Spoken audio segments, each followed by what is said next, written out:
Thank you, STL TV. We will now call to order. Actually, I believe a continuation of yesterday's meeting. Sharita, please call the roll. She's not here. I will call the roll. Oh, if you can. Okay. Stand. Mr. Clerk, please call the roll. Thank you. Alderwoman Davis. Present. Alderman Vaccaro. Present. Alderwoman Howard. Present. Alderwoman Tamika Hubbard. Present. Alderwoman Murphy. Here. Alderwoman Spencer. Alderwoman Spencer. Okay. Alderman Muhammad. Here. Alderman Oldenburg. Here. Present. Alderwoman Pam Boyd. Present. Alderwoman Shameen Hubbard. Here. Chairman Vollmer. Present. Alderwoman Spencer. Present. There we go. You have 11 members present. A quorum is present. Thank you, sir. Mr. Clerk. We will, since, Mr. Clerk, this is a continuation of yesterday's meeting, so there's no minutes to approve. Is that correct? No minutes to approve. All Correct. right. All right. Thank you very much, sir. And I believe we have stated on the agenda that we're going to go with our public comment section. Is that all set up, Mr. Clerk? It is set up. The list was forwarded to you. Okay. All right. And we have all those speakers online, STL TV. It looks like it from what Mr. I- Chairman. Yeah. Mhm. Yeah, Mr. yes. Chairman, for point of order, are Yes, we going to continue with the bill that we were speaking on when we? Yeah, we left off with Board Bill 71. I apologize. Yes, we had a little, the spirited meeting yesterday, so we are still in the middle of Board Bill 71. Okay. And I believe the public comment section is on Board Bill 71. Yes. And Okay. We do have about 21 amendments to the board bill. Okay. So I thought it might be best to get the public speaking. Let's hear the comments from the public first, because they are on a time frame. Correct. And then we continue with the amendments. If you'd rather go another way, Madam Vice, I'll be happy to listen. Well, just for the sake of clarity for the public, they would know the entirety of the bill as we will be moving forward in discussion. Okay. I would put the amendments in place first, so All they right. would have all information as they speak. Okay. Well, we can do that. I have no problem with that. I was just with 21 amendments. I didn't know how long the process would take. Yeah. Madam Vice. Yes, sir. Madam Vice Chair, I'm okay with doing the public speakers first. If You okay? yeah, because we have so many amendments and there may be some discussion with them, so we can take them up after the. Just trying to think of the public. They might have, we have to be here for the whole time. They might have other things come That's up true. in their thing. All And they've taken the time to be here for this meeting, and I want to honor their and respect their time. Well, we always have those situations where people want to say you're trying to hide something. So I agree Yes. Got with it. the public's time. Yeah. And we will ask them to follow up and read and or listen later on. Thank you. Yes, we do have the speaker list, and if there's Very good anything, point. the president will have the speakers list, and if there's anything that comes up, we will put them in contact with him. All right. Absolutely. Thank Okay. you. Okay. Thank you, Madam Vice. I always welcome your opinions. All right, I have a speakers list in front of me, and I believe, Mr. Clerk, that the rules have been expressed to all these folks, and you'll be taking care of the time. Yes, I will. Mhm. All right. With that, we will move first with Jerry. Mr. Chair, Yes. I have one question. Yes. Just, are all the amendments in our Google Drive, or I'm not seeing them all. I just want to know. There are 20 from the president's office, and there's one from Mr. Oldenburg. Have these all been sent out, Mr. Clerk, or They have been, and they were uploaded onto the Google Drive. You may have to refresh it to see it. Okay. All right. No problem. Thank you. I just wanted to make sure. Okay. All right. With that, we will move forward with the speakers list. Jerry Conley, please proceed, Mr. Clerk, with our speakers list. Okay. Mr. Connolly. Okay. Mr. Conley, sir, are you with us? Yes. Yes, I'm with you. Can you hear me okay? Yes, we can, sir. Excellent. My name's Jerry Connolly. I'm a resident of the 8th Ward. I also am a volunteer with the STL Not for Sale organization.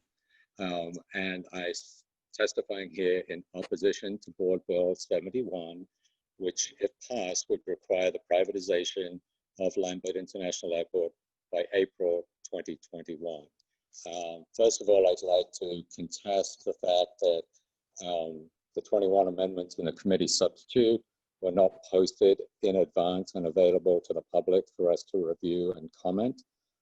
So I will request that the committee schedule another hearing prior to the proper notice of that materials. As the story by reporter Corinne Ruff noted last night, should the privatization occur within the 18 months following the termination of the agreement between the city and the Grow Missouri consultants, that the consulting team would be repaid plus earn the fees associated with the privatization contract, resulting in a windfall to them of $44 million or thereabouts. Through fall of 2019, the consultants had been paid approximately $12 million. And my understanding from chair of the working group, Paul Payne, is that after the process was terminated, Grow Missouri did not submit a pay certification for the consultants for the fourth quarter of 2019. The Board of Aldermen also was supposed to receive counsel from a law firm, Greenberg, who was engaged to be, and they were paid directly from an escrow account from the comptroller's office. Some of their attorneys earned as much as $900 an hour. So that's what the public are going to be on the hook for. I'd be very interested as to whether President Reed and all of you as members of 1 minute left. the Means Committee received legal briefing from the Greenbergs. Hello, can you still hear me? Yes. Yes, you're still there. Okay. So yeah, I can't remember the exact total, but something like $600,000 worth of legal work product was produced. And I'd like to see that, know whether that was received by the alderman and also have that made available to the public.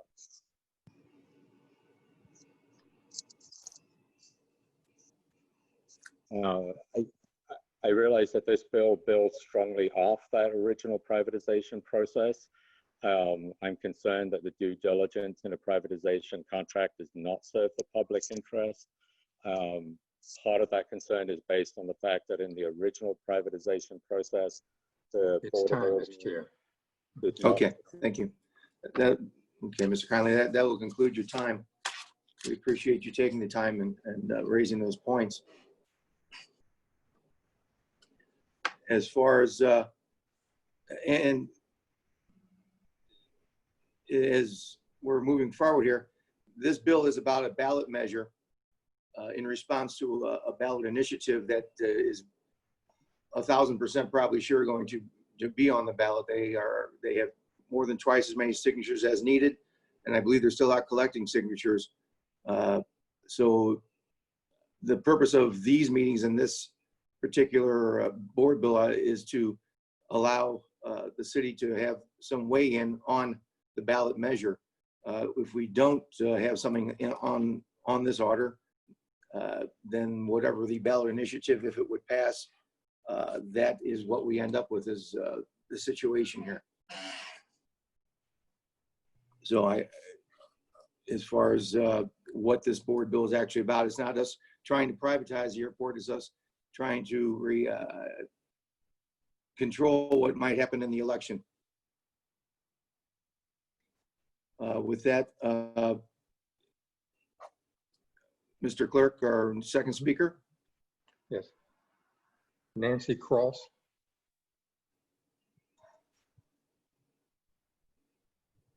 Ms. Cross, are you there? Nancy, it Yes. sounds like you're muted. Yes, I was muted and before I didn't, thanks. Good afternoon, Chair Homer and members of the House, the Ways and Means Committee.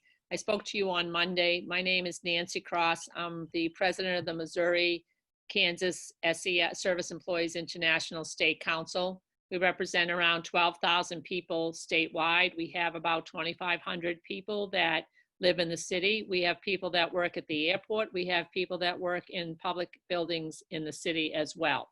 And I'm here to speak against, I am also a citizen of the 17th Ward, and I'm here to speak against the Board Bill 71 for some of the same reasons that Mr. Conley raised. One would be, I don't know what all the amendments are, but the initial looking at the bill is another way to privatize the airport by the Board of Aldermen instead of really letting people have a citizen's vote on a clean situation. Right now, the bill that's being proposed promises a lot of items to various parts of the city and various budgetary means, and it's not clear that under the charter you can actually dictate how much money is going to go from the sale of a building, sale of property, into specific pots of money. And so we feel that it is a imaginary situation where we don't know how much money is coming from the city, from the potential privatization of the airport. We don't know if you're going to be able to recoup that. We don't know how you're going to make sure that you don't lose funding in other parts of the city. And some of the areas that you're looking to put the money into is problematic, given some of the issues that have been going on in the city around racial justice matters. And we are very concerned. I actually have to say, Chairman Vollmer, your couple of comments before I spoke saying that you were concerned that if you didn't do this, that this bill would pass and you'd have to live whatever was passed.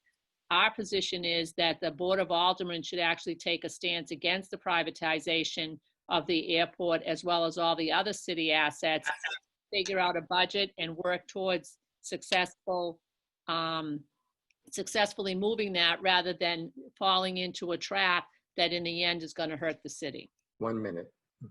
Oh, I thought you had told me, Mr. Kennedy, I was done. So, but we have a concern that this is got a lot of problems in this bill, that it's being looked at really fast and it's too fast moving and being thrown under the rug.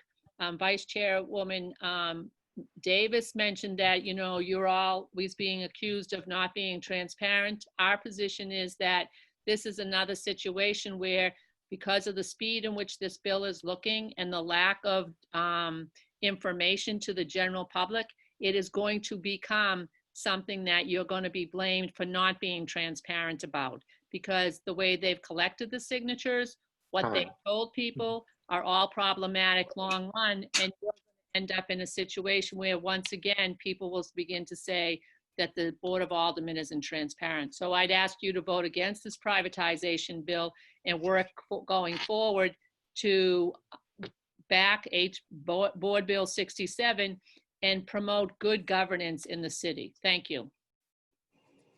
All right, thank you very much. And our next speaker, Mr. Clerk. Yes, I believe it's Chelsea Murta. Hi, can everyone hear me? Yes. Okay. Good afternoon. My name is Chelsea Murta. I am a resident of Shaw in the 8th Ward, and I run my law firm out of Fox Park in the 6th Ward. I'm speaking against Board Bill 71 this afternoon because, frankly, I remain stunned that this committee and the board as a whole, with its collective wisdom and intelligence, continues to allow itself to be bamboozled by Rex Sinkfield. At this point, with as much feedback that this board has already received over the last 6 months, specific to this issue of airport privatization, This committee should be absolutely embarrassed by itself for continuing to push this bill forward at the speed that it's trying to push it. In case you've forgotten, we are in the middle of an unprecedented global pandemic and the largest civil rights movement that we've seen in over 50 years. And everyone's sitting here sneakily trying to force this board bill through like you're doing residents some sort of favor with a public vote. We have much bigger issues that need to be addressed in the city of St. Louis, and this issue should not be a priority for your committee or the Board of Aldermen as a whole. To be crystal clear, the airport privatization scheme is not the will of St. Louis residents, nor has it ever been. Just like Springfield's Better Together merger plan, which we also rejected, this bill has a number of problems that call into question its sponsors' motives under some misleading ruse of addressing the Del Mar divide. This scam has nothing to do with ameliorating the lives of Black residents, because if that was your actual priority, you would have already closed the workhouse, you would have defunded the police department and reallocated those funds to social programs that produce actual results, and you would have addressed those issues years ago. The biggest issue with Board Bill 71 is primarily the amount of unchecked power that is given to the board president. Why not restore the role of the board in mandating how that money is spent? What's the issue with having the Board of Aldermen retain accountability here? Or how about reinstating the authority of the comptroller and the mayor instead of removing it through the board bill by a committee, which is mostly appointed and controlled by the board president, who also, by the way, gets to usurp the mayor's limited powers if she doesn't act within a time frame that he sets. A plain view reading of this bill as it sits before your committee today without the amendments makes it clear that this bill and President Reed seek only to skirt any and all transparency and accountability, which is the exact opposite of what citizens of the city are demanding and wanting right now. If the city is so worried about saving money and improving the lives of its residents, primarily the Black residents, you don't need to sell off our assets. You need to close the workhouse, defund the police department, and stop wasting taxpayer dollars on something that we've already told you that we don't want. We have much bigger issues that need to be addressed, and this airport privatization scam does nothing to benefit us and stands to benefit only the politicians that are trying to force this process.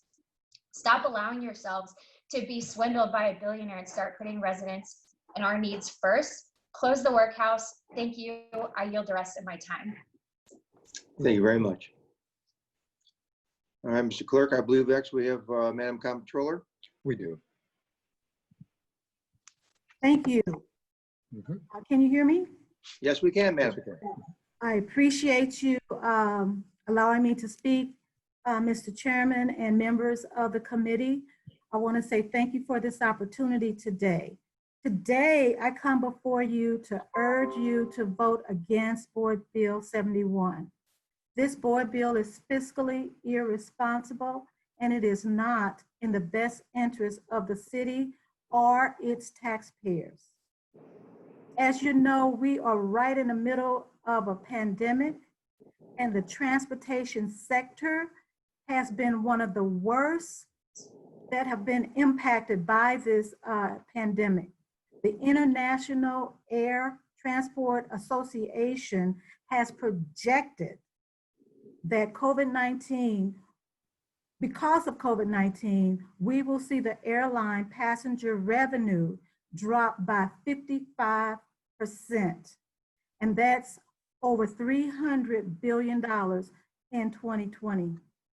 So we need to think about that first and foremost, but we also need to think about putting the city's most precious asset up for public vote with the backing of a billionaire as to how it should be done.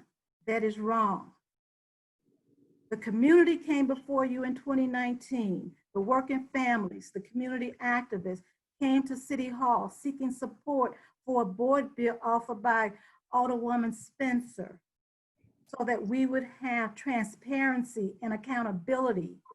And our senior alderman, in fact, the president of the board, offered no support for the public vote to be put on the ballot. But today, before you, honorable board members, you have the board president bringing you a board bill 71 that has been carefully crafted for special interests. This is not a community-backed bill.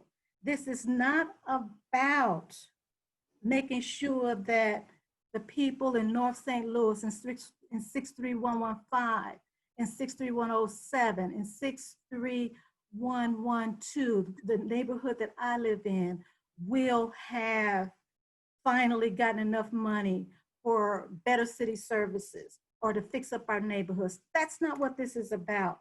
Today, this is about bringing a board bill that is carefully crafted on behalf of special interests so that special interests can finally privatize our airport and receive those dollars, those hard-earned tax dollars that should be coming to the city on behalf of the working families in the city of St. Louis. So finally, honorable board members, do not be fooled by the fact that your president of the board is bringing this, because then you would have turned over this precious asset to special interests. And that is what I'm telling you, because he did not make a move when it counted on behalf of the citizens of St. Louis. And you need to remember that in 2019, activists came into City Hall and they left out of here with no help from the president of the board. And now he's rushing to help special interests. That should not be the case. And the city taxpayers, city voters need to see this for what it is. Thank you so much. Thank you, Madam Comptroller. Thank you very much. All right, we'll move to number 5, Tyson Pruitt. Good afternoon, Mr. Chairman and members of the board. I yield my time. I was just on as a backup for the comptroller. All right, thank you very much, sir. All right, speaker number 6 is Danielle Downfro. Yeah, pardon me if I don't say that properly. That's right. Hello, my name is Danielle Donfro. I'm an associate professor of law at Washington University here in St. Louis. I speak today, and thank you for this opportunity to speak, but I speak entirely in my personal capacity. So my expertise is in non-investment grade debt, property, and corporations. What I teach is property. What I research is the intersection between property and finance. And I'm testifying today against Board Bill 71 because the timing could not be more wrong from a purely financial perspective. So we're in the middle of the low point of what we know about this pandemic. The risk that is inherent to any deal that we do now is so much greater than it was in January. And there's no real way for us to wish this risk away. And what this risk means, and this lack of knowledge, what we don't know about what air travel is going to look like going forward, means that any valuation on the airport that we do today is going to reflect this risk. So the money that we could get today from privatizing the airport may not be what we could get in a year, in 2 years, if we wait until we know a little bit more, or hopefully a lot more, about what air travel is going to look like coming out of this pandemic. And so what the timing here also means that it's wrong to give up control of this asset right now. We only have one airport. So we're looking at creating a private monopoly here. We're going to let whoever takes this lease drive what the airport looks like in the future. And we don't know what air travel is going to look like in the future. We don't know what the city of St. Louis is going to want or need coming out of this pandemic. And so we're going to lock ourselves in. This to me looks like that moment in time when TWA sold the right to sell tickets to Caribou and the Caribou agreement to Carl Icahn. They didn't see the internet coming. They lost their stream of revenue right as the game changed. This also looks to me like Chicago selling the right to service its parking meters. And it got locked in and it can't close streets or rearrange parking as it needs to. So why we would give up flexibility at this moment of change and at this moment of uncertainty baffles me. And why we would try to strike a deal, a 49-year deal, at a moment when all valuations are going to be depressed because of this uncertainty baffles me. I find this to be fiscally irresponsible. It's very hard to justify right now. I think the timeline in Board Bill 71, as it's been published, I don't know what the amendments say, don't have them available, but this timeline is reprehensible in light of this current pandemic. Thank you so much. All right, thank you very much for your time. And number 7 is Logan Sharp.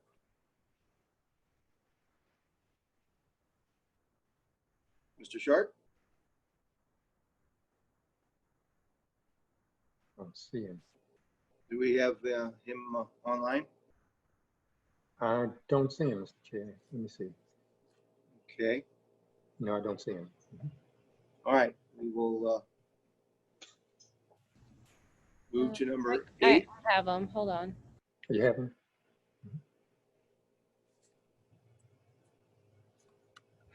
Hi, hello, can you hear me?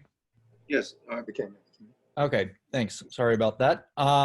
Yeah, so obviously, well, one, I'm Logan Short. I'm with Ward 10. So Joe, hi, listen up. I am obviously I'm someone who flies in and out of Lambert all the time. The airport sucks. We all know that. But I would ask, who does the airport serve? Is it the professional class or is it the people who are hurting in our city? Do the people who make $18,000 a year, are they the ones who are typically flying in and out of Lambert? I would say maybe, I don't know. And I'm sure that, you know, improvements to the airport can help the economy in a number of ways, but the airport isn't really there to serve the people of the communities that are hit hardest by the pandemic and by police brutality. So to start off, I think it's weird that we're ensuring 30% of revenue go toward this fund for police, fire, and safe neighborhood trust fund. It seems like a slap in the face to the demands of the BLM movement. I'm not sure where that 30% came from. I would love to know what the reasoning is for that. It seems really weird. And I would also want to know who would determine how that money is spent and whose discretion is that left up to? Because it sounds like that there's going to be appointees who are kind of in control of those funds. Again, I'm still educating myself on this bill, but it's also being rushed in a way. And there's, again, 21 amendments that are supposed to follow after this. So who the fuck knows what's going on? But number 2, I would love to know how Jeffrey Boyd, Sharon Tias, John Collins Muhammad, Brandon Bosley, Jesse Todd, Tamika Hubbard, Marlene Davis, Shamim Hubbard, Lisa Middlebrook, and Pam Boyd feel about the 30% going to police. I only ask that because you represent your neighborhoods, and that seems to be some of the emphasis on this bill is like that it would be helping bridge that Delmar divide. And since you represent those neighborhoods, I would want to know just what your positions are in regards to the police getting so much of this this funding. Number 3, I think it's weird that we're paying them these consultants $44 million. The consulting class is always being paid a lot of money, and I don't know what knowledge is busting out of their brains that's worth $44 million, but it's a stark contrast between the median income of $18,000 a year for communities that are most affected. So it's just a very rushed bill that I haven't been able to get caught up on. I mean, I'm an average citizen, and so it's hard enough to understand, but it seems like you all are trying to play catch up and understanding what's going on with the bill as well. So having it go to vote so quickly, especially when me and my wife were just duped into signing something by a nice kid who had a shirt covered up, this whole process just seems really, really backwards and really rushed. And I think there's a lot of slaps in the face to movements going on right now. All right, thank you, sir. All right, and if we could, let's try and watch our language, future speakers. Speaker number 8. Dan, is it Seisman? Simon, sir. Simon, I'm sorry. My glasses are dirty and I'm old. But please proceed. Good afternoon. Thank you for having this important discussion. I'm speaking against Board Bill 71. I'm a proud resident of the 23rd Ward, and I want to emphasize that we need to follow the money. We need to follow the money. We need to follow the money. And after we're done with that, we need to follow the money some more. I've been tracking the issues of privatization since our city attempted to privatize the water in 2013. We should look back and see what happened there, if that was a good idea or not. In discussions with my neighbors, I've heard the following concerns. Lack of accountability of a privatized asset. Privatization results in higher costs for residents and government. Outside interests making profits by cutting corners at the risk of St. Louis City residents. Billionaires influencing our leaders to make changes to city assets when they don't even reside in our city. A decline in service quality. The following are quotes that I took directly from my neighbors. One neighbor said, "No privatization, please." Another neighbor said, "Can we focus on the crime and violence in St. Louis City first? Some voters see this as another issue to take away attention from the serious problems at hand." Another one said, "They misled and promised North St. Louisians a honeypot deal to get them to support this. It's being done by the same billionaires last time. Now, misled citizens petition us at Schnucks parking lot. Won't you like to sign a petition to expand the airport? A misleading way to put it. Nope." Another neighbor said, "Board Bill 67 would make sure St. Louis voters would have a say in any deal instead of Board Bill 71, which would pre-approve any deal Reed and Cruson want to make while giving the billionaire Rex Singfield $44 million. Thanks, but no thanks, Louis Reed." We all agree that we should have good deals for the residents of St. Louis City, for the city itself. We all know that the process of this deal is 1 minute. being pushed through. I mean, I have yet to see the substitute. Does anyone else have a copy of the substitute today? Mr. Chairman, I'm point of sorry, if order. this is reclaiming Mr. my Chairman. time. Reclaiming my time. Mr. Chairman, We point all of agree order. that city residents have a say in this deal. 1 second. Mr. Chairman, point of order. Yes, Miss Alderman. The public comment person is referring to the president as Louis Reed. That goes against our rules in the Board of Aldermen. It is Mr. President. All right, sir. As a resident, he might not know that, sir, but thank you.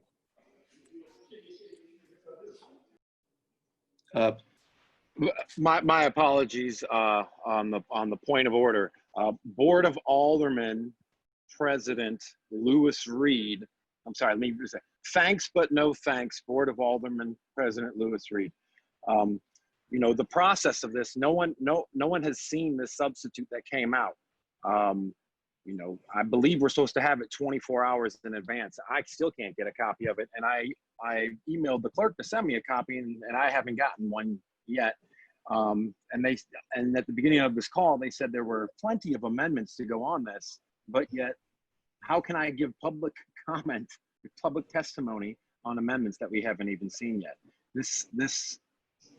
You guys are making a mockery of our system. Time. It needs to be open to the public, and we need to be able to see what's going on so the citizens know what's going on, and we need to follow the money. We need to follow the money that's going to the Carpenters in St. Louis and KC Union. We need to follow the money that's going to NAACP of St. Louis and Adolphus Pruitt, and we need to follow the money that's going to Board of Aldermen President Louis Reed, because we all know where it's coming from, and that's right, thank you very much. Thank you very much, sir. Your time is up. Your time is up. Thank you. All right. Mr. Clerk, speaker number 9. Alina Lucianecco, is that correct? That's great. That's great. Hi, everyone. I am your average citizen speaking against the airport privatization. And if I mispronounce somebody's name or don't address them by Mr. President, it's because I really have no clue. But I do have a clue about being a citizen and voting in every single election. And We elected each one of you specifically to build a future for us all and for our children, for our children's children. So I want you to remember that when you vote for this today. I don't want to imagine myself driving all the way to Chicago for 5 hours one way in order to get to a destination because it's got a direct flight. And I do believe that that's going to happen if the airport gets privatized. I want to attract your attention today specifically at the fact that I found out about this meeting yesterday at 11 p.m. while actually being asleep. I woke up, checked my, you know how that goes. And then I didn't know that I needed to prepare any notes or anything. So please consider that there's hundreds, thousands, and hundreds of thousands of people like me that don't know anything about this. Now, what I did do last week was, as I was picking out my to-go order, I was asked by somebody very, very nicely to sign this petition. Oh, don't worry, it's not a big deal. And I said, well, what is it for? And they said, it's for keeping money in the city. And I said, well, tell me more about this because I'm interested in that. And they said, it's about the airport and it's about the fact that it's against the privatization of the airport. I promptly signed my name. I looked at the top of the thing. There was no information about what I was signing for, but I thought, oh, why would they be lying? So I just want to talk about a little bit about the fact that some of these signatures might not have been gathered in good faith. And I want you to vote with all of us in mind as you think about this. That's all I've got. All right, thank you very much. Speaker number 10, Michael Berg. Yes. Chair Vollmer, can everybody hear me? Yes, we can, sir. Oh, excellent. Chair Vollmer and members of St. Louis Board of Aldermen Ways and Means Committee, my name is Michael Berg. I'm a resident of the 24th Ward in Dogtown, and I was very involved in our successful effort in 2003 to protect St. Louis's water division from being given over to Veolia, a plan that was being pushed at the time by the former mayor, Francis Slay. And I'm glad that we still have a public water division, and I want us to still have a public airport. I'm opposed to Board Bill 71. I was especially alarmed to read in NPR article this morning how if this is done, the money will be reimbursed to for consulting fees to mostly to Rex Sinkfeld of the tune of $44 million. And I think it's important we protect our public assets. It was terrible what happened in the Chicago parking division, and you know, it's ours now. You sell it off, you get one chunk of money, and then you've lost it. So I also agree with the testimony previously of Nancy Cross that this body should be not doing a parallel effort to the signature petition that's out there, which many have shown that a lot of people did not sign with accurate information. But this board should be proactively opposing privatization, proactively opposing it, and doing everything it can to show that the Board of Aldermen will be working to protect our assets and not doing what Rex Sinkfeld wants. And that's all I have. Thank you very much, sir. All right, speaker number 11 is Josie, is it Grillis? That's correct. All right, please proceed. Good afternoon, Mr. Chairman and members of the Ways and Means Committee. Thank you for having me this afternoon. My name is Josie Grillis. I'm a resident of the 8th Ward in Southwest Garden, and I'm a volunteer for STL Not for Sale, which is a citizens organization that is opposed to the privatization of public assets. I am here today to speak against Board Bill 71, and I also would like to register my objection to the improper lack of notice for the introduction of the 21 new amendments that have not yet been shared with the public. I'm here today to urge you to vote against Board Bill 71 because this is nothing more than special interests trying to line their pockets at the expense of St. Louis residents. Last year, we saw the same people that are currently trying to privatize the airport also attempt to dissolve the city through the Better Together project. And I think that it is imperative that we as a city remember that that is where these special interests are coming from. They do not have the best interests of our city at heart. Their primary objective is to decrease the size of government or to get rid of St. Louis government and representation of citizens living in St. Louis by our own elected officials. The airport privatization is essentially money in order to force through the city to dissolve, and the comptroller has expressed concerns that privatizing the airport would lead to stripping of its equity and potentially cause bankruptcy. So I think that we need to really slow down and understand exactly what is happening and what the long-term consequences are, because this deal to privatize the airport is not to the benefits of the citizens of St. Louis. I would also like to remind everybody that this process, this bill that has been submitted by President Reed is nearly identical to the petition that has been fraudulently collecting signatures that is funded by Rex Sinquefield. It is important to note that the people who are behind that petition, namely the Carpenters Union, were also failed bidders in the last city-run privatization process. In fact, they are part of the group, the people who are running this petition and also behind this board bill to privatize the airport are people who were not deemed qualified to move forward in the city's formal process and be invited to submit a proposal. And 1 minute. I see no reason why people who were deemed unqualified by professionals that were paid over $14 million to assess which candidates should move forward in this process should now have the opportunity to essentially write their own business contract at the expense of the city of St. Louis. There's no reason to expect that we would have a open and fair and transparent bidding process by April of 2021. This is specifically written to capitalize on a global crisis and to try and pass these measures to rob the people of St. Louis prior to the next mayoral election. Basically, I would urge you to please vote against Board Bill 71 and to please consider that this is much more than just the airport and that you hold the hands of, you have in your hands a decision that will affect generations of St. Louisans. The airport is an economic engine. It's been our airport for almost 100 years. Time. Thank you so much for your time. All right, thank you. Speaker number 12 is Devin O'Shea. Hello, can everyone hear me? Yes, sir.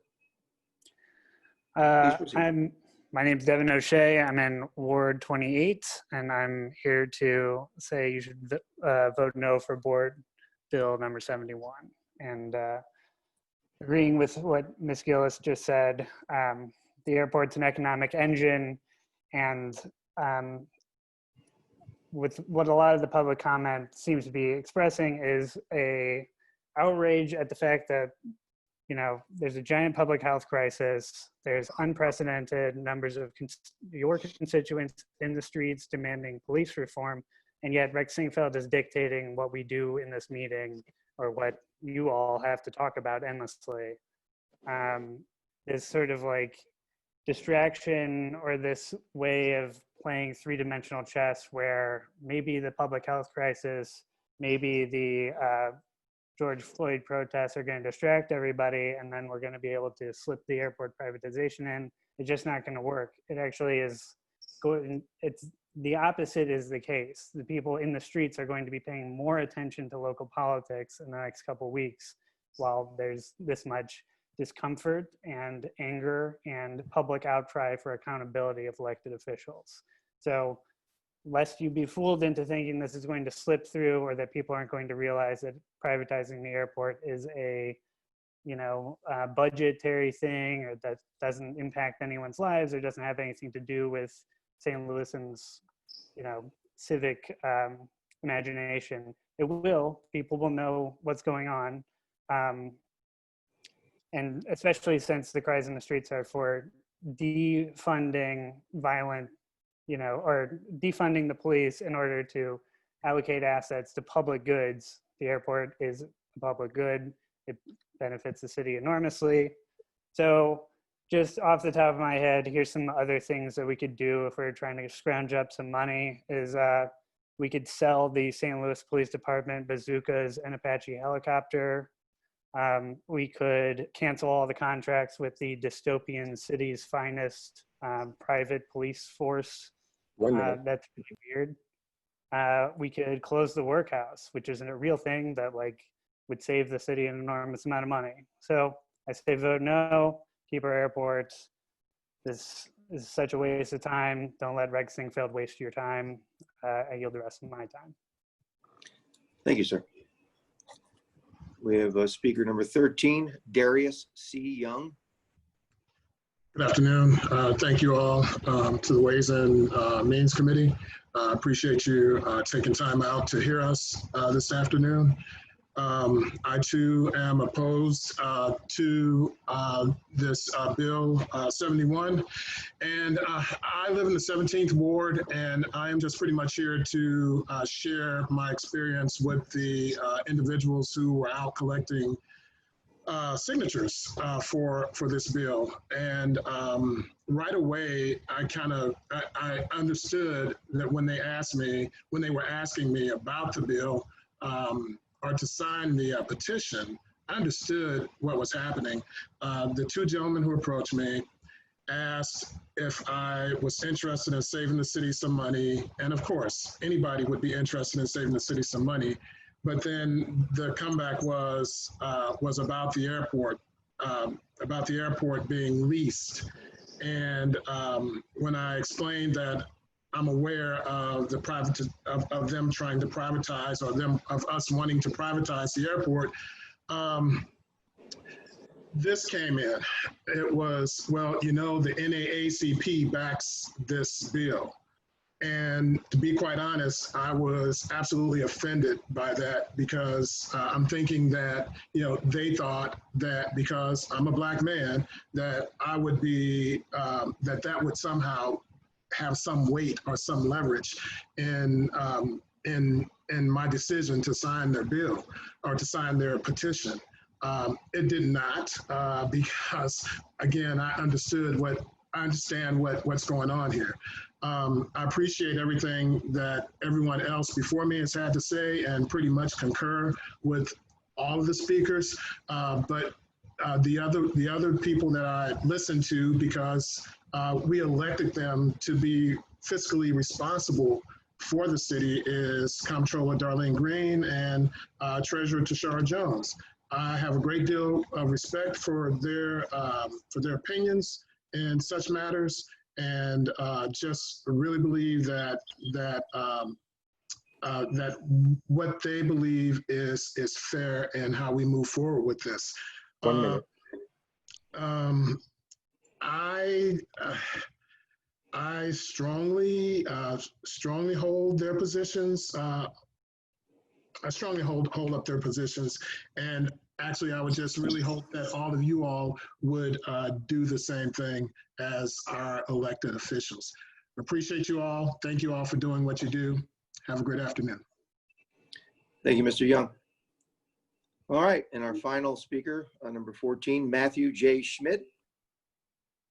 Hi, everybody. I'm a city resident of Marine Villa, Ward 20. I just have, I guess, one major point to make here, which I think has been referred to by a few other speakers, but you guys just imagine what would have happened if you'd pulled this off 3 years ago. The first thing they would have done is sold off and leveraged as big a chunk as the airport as possible based upon estimates of future operating revenues. The reasonable thing to do if you're buying an asset to exploit it. And then the pandemic hits and air travel crashes. And this committee is today debating the airport bailout bill. Because when you privatize an airport like this and you rely upon it to be profitable for it to continue functioning, if something goes wrong, government has to step back in to backstop it. So this isn't necessarily even going to raise money. So I know that there's a big rush to get this through, because if you don't get it passed by a certain amount of time, you know, Rex takes a little bit of, loses some money, and Travis probably gets fired, and he's very concerned about that. But for the rest of us, there's absolutely no reason not to wait a couple of years and reassess the situation. I yield the rest of my time. All right, thank you, Mr. Schmidt. All right, Mr. President, are you still where you're at here? I'm here. Okay, a few things came up, and I would like some clarity on these. The folks gathering signatures, they're not gathering signatures on behalf of Board Bill 71, are they?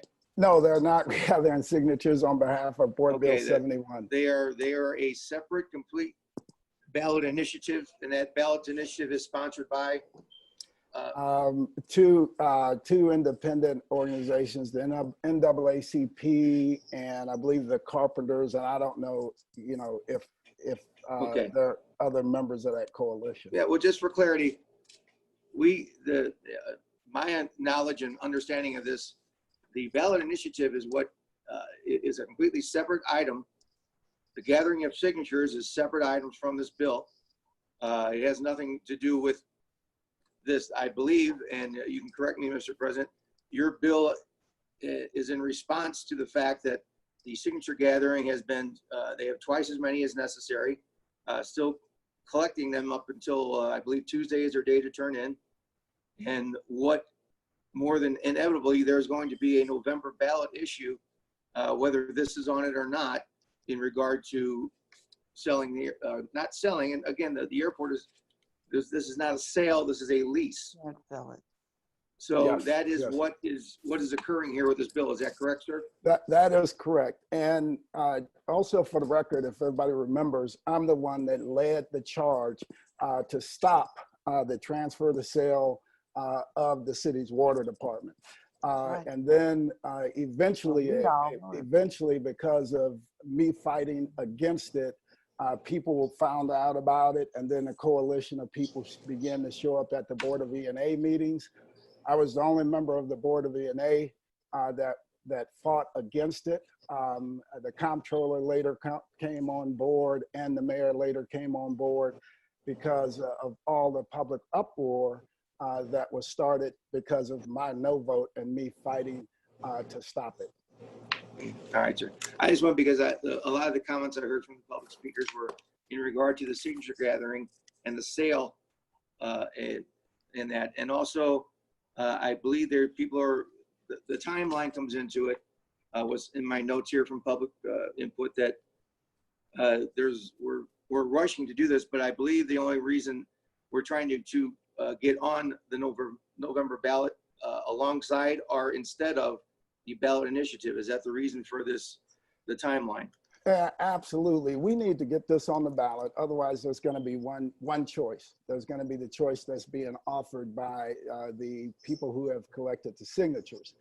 This gives us an opportunity to assure that that if indeed the public says they want to enter into a deal, this gives us an opportunity to have the right deal put in place, right? The correct one.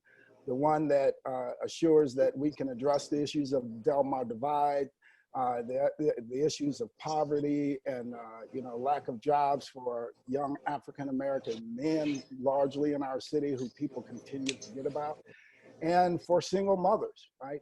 And for people who are on the verge of losing their houses, not being able to pay their electric bills, and for new development in areas that were long cut out.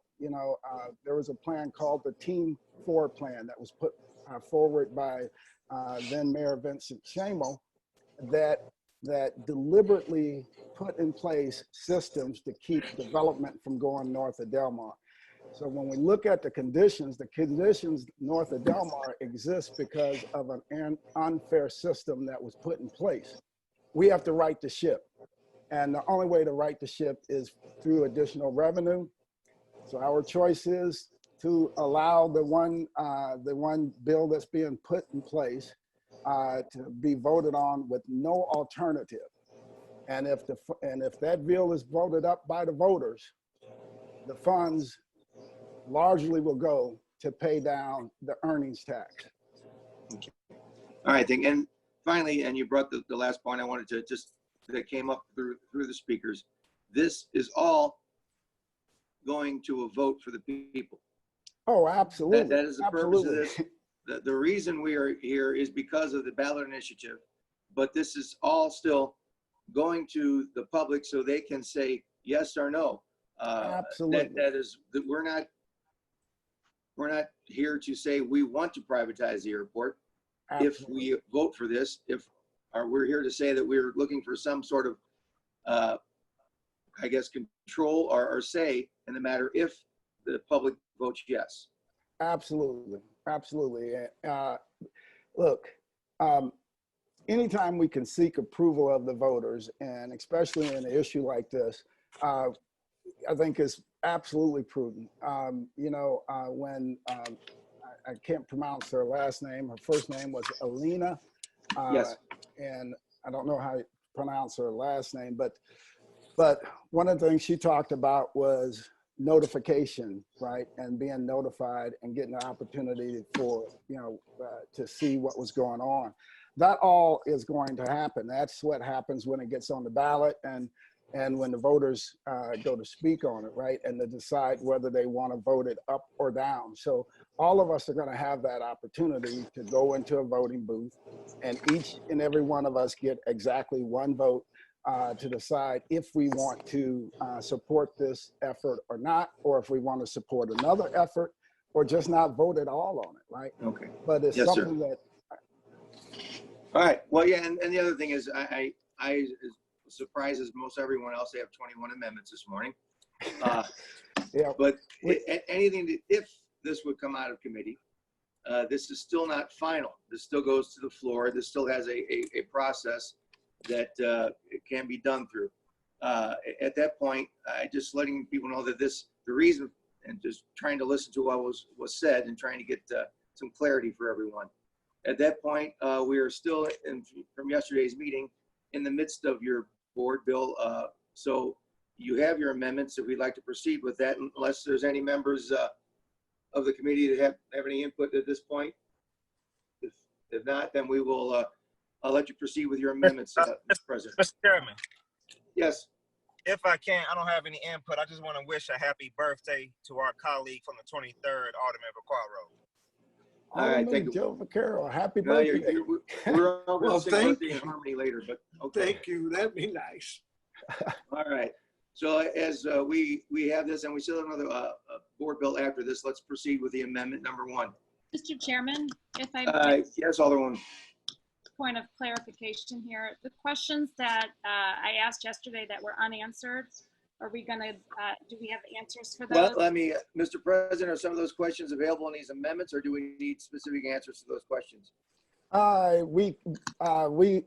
We have some answers to those questions. I think Dr. Hollins is on. Dr. Hollins can answer some of those questions. All right, Dr. Hollins, will you have the answers to Alderwoman Spencer's questions from yesterday's meeting? Mr. Chairman, Yes. process and procedure has started on the amendments. Let's follow through, get the amendments before us, and then we'll go to questions from the committee, because then we'll know everything. Okay. And we can get all. If we can, Alderwoman from the 20th, if you'll indulge us, you might have some of the answers in, I'm guessing, in some of these 21 amendments. And then if those questions are still unanswered, Dr. Hollins does have those answers prepared. And Mr. Chair, just for the process here, we're going to go through the amendments, and then as the Vice Chair just mentioned, we'll be going through the committee again for questions at the end. Yes. Excellent. Okay, no. All right, so let's go with amendment number 1. Everybody grab a drink of water. All right, and then also for some of the people that spoke today, they asked about why all these amendments came out like this, opposed to a floor substitute or committee substitute. Because of our rules, it is tough to get these committees, this type of amendments into a committee substitute. So we generally will put them in a floor substitute. But we've chosen to, instead of putting them in a floor substitute, when it gets to the full board, we've chosen to put them into this committee substitute so that they can be covered in the committee, opposed to a floor substitute. So right, amendment number 1 to Board Bill 71 is to amend Board Bill page 1, line 5, and page 3, line 22 as follows. Beginning on page 1, line 5, and on page 3, line 22, after the words 1.7 billion, insert the words as follows. In addition to minimum annual revenue share payments of $6.5 million to be paid over the life of the lease. Now, what that does, that assures us that we still get the $6.5 million a year that we currently get off of the airport, because only thing that comes to the general revenue from the airport, because remember, airport funds are restricted funds, is the $6.5 million. So not only are we asking for a minimum of $1.7 billion, we're also asking for a revenue share of $6.5 million to come from the lease through the life of the lease that would come directly back to the city of St. Louis general revenue. All right. Quickly, we'll go, any questions as to this amendment, Madam Vice? None, sir. Thank you. All right. Alderman Carl. No questions. Alderman Howard. Alderwoman Howard, sorry. Alderwoman Howard, no? I'm sorry. We talked yesterday and I sent that to you about adding a like cost of living to that minimum of the return we already get. Is that in here? And I'm not seeing it. Maybe Nope. I'm missing it. It's just so much here. Yeah, we weren't. We can still take that up on the floor. We weren't able to get that language worked out, but we can still add that one on the floor if you'd like to do that one. Also, I'd like to add it here. I'll see what I can do if we can do it. Okay. All right. All right. Okay. Alderman Hubbard. Nope, no questions. All right. Alderwoman Murphy. No question. Alderwoman Spencer. You're muted still. Alderwoman, you need to unmute. There we go. Hadn't muted myself, so thank you, Mr. Chair. Yeah, just for public's sake, I have no ability or to mute anyone here, so everyone knows that the chair has no ability to mute. Mr. Chair, or, thank you. Yes, please proceed. Mr. President, this is a revenue sharing, and if there are no revenues, for example, the first area is a new operator comes in and perhaps doesn't have revenues on the books. It's very common for a for-profit entity to show no revenue. So what are the provisions in the protection it says involved with continuing to have that $6.5 million? I'll finish my question. That $6.5 million of profit that we get off of our airport right now through sales tax, in lieu thereof, if the private operator is not generating revenue. Because it says a minimum of $6.5 million. So we're saying in here we're requiring a minimum of $6.5 million Of the revenue, is that correct? No, it's a minimum of $6.5 million. So if they have zero revenue, we still are going to get $6.5 million.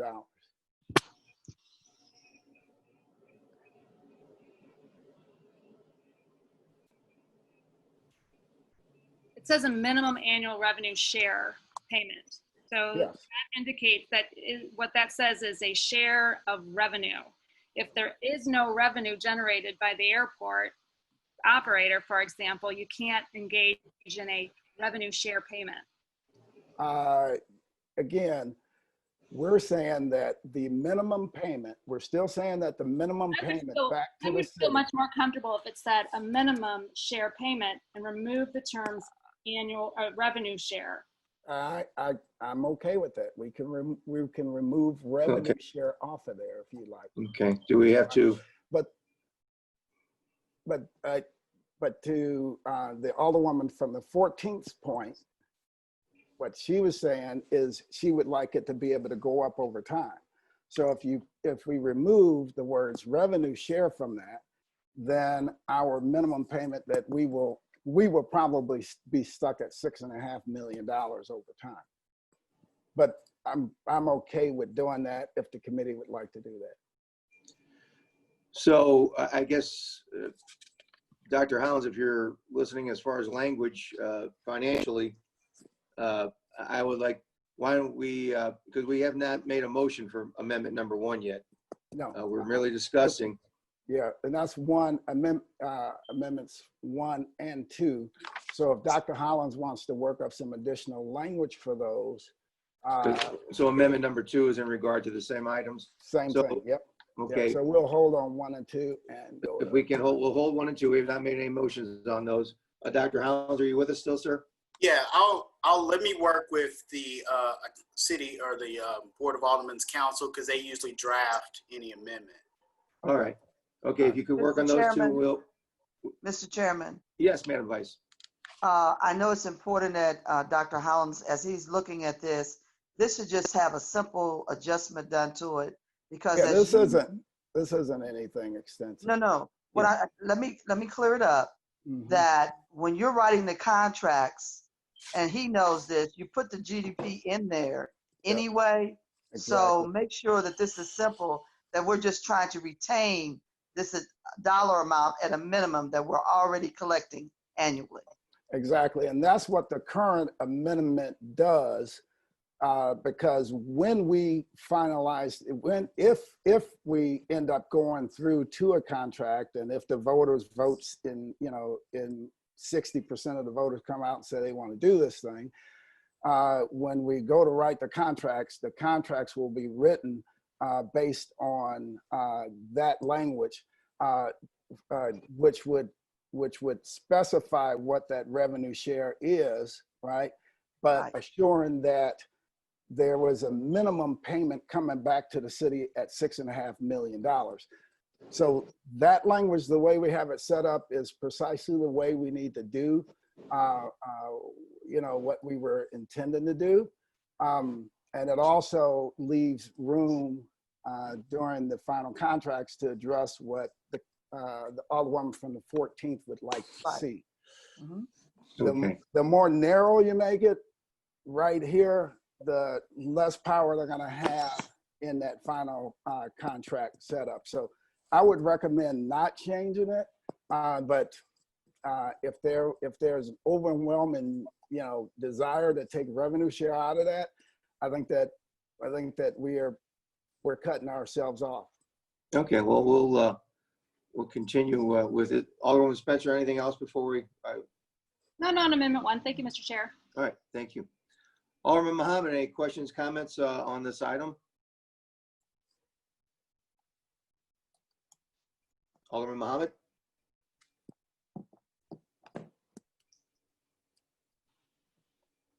Are you with us? You're still muted. Okay, well, hold Muhammad. Alderman Oldenburg. No questions, Mr. Chairman. Thanks. All right, and how do you feel about the revenue share item? I think the way that the president and Alderwoman Davis suggested could work. Okay.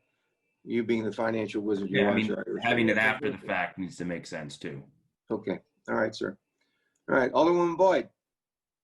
No questions. Thank you. All right. Alderwoman Clark Hubbard.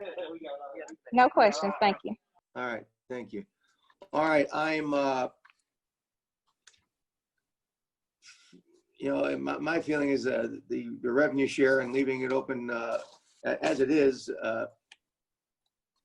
would seem to work best. I will, but leave this open and entertain a motion for amendment number 1 at this time. I move for adoption of amendment number 1. Entertain a second. Second. All right, with that, Mr. Clerk, please call the roll. Alderwoman Davis. Aye. Alderman Vaccaro. Aye. Alderwoman Howard.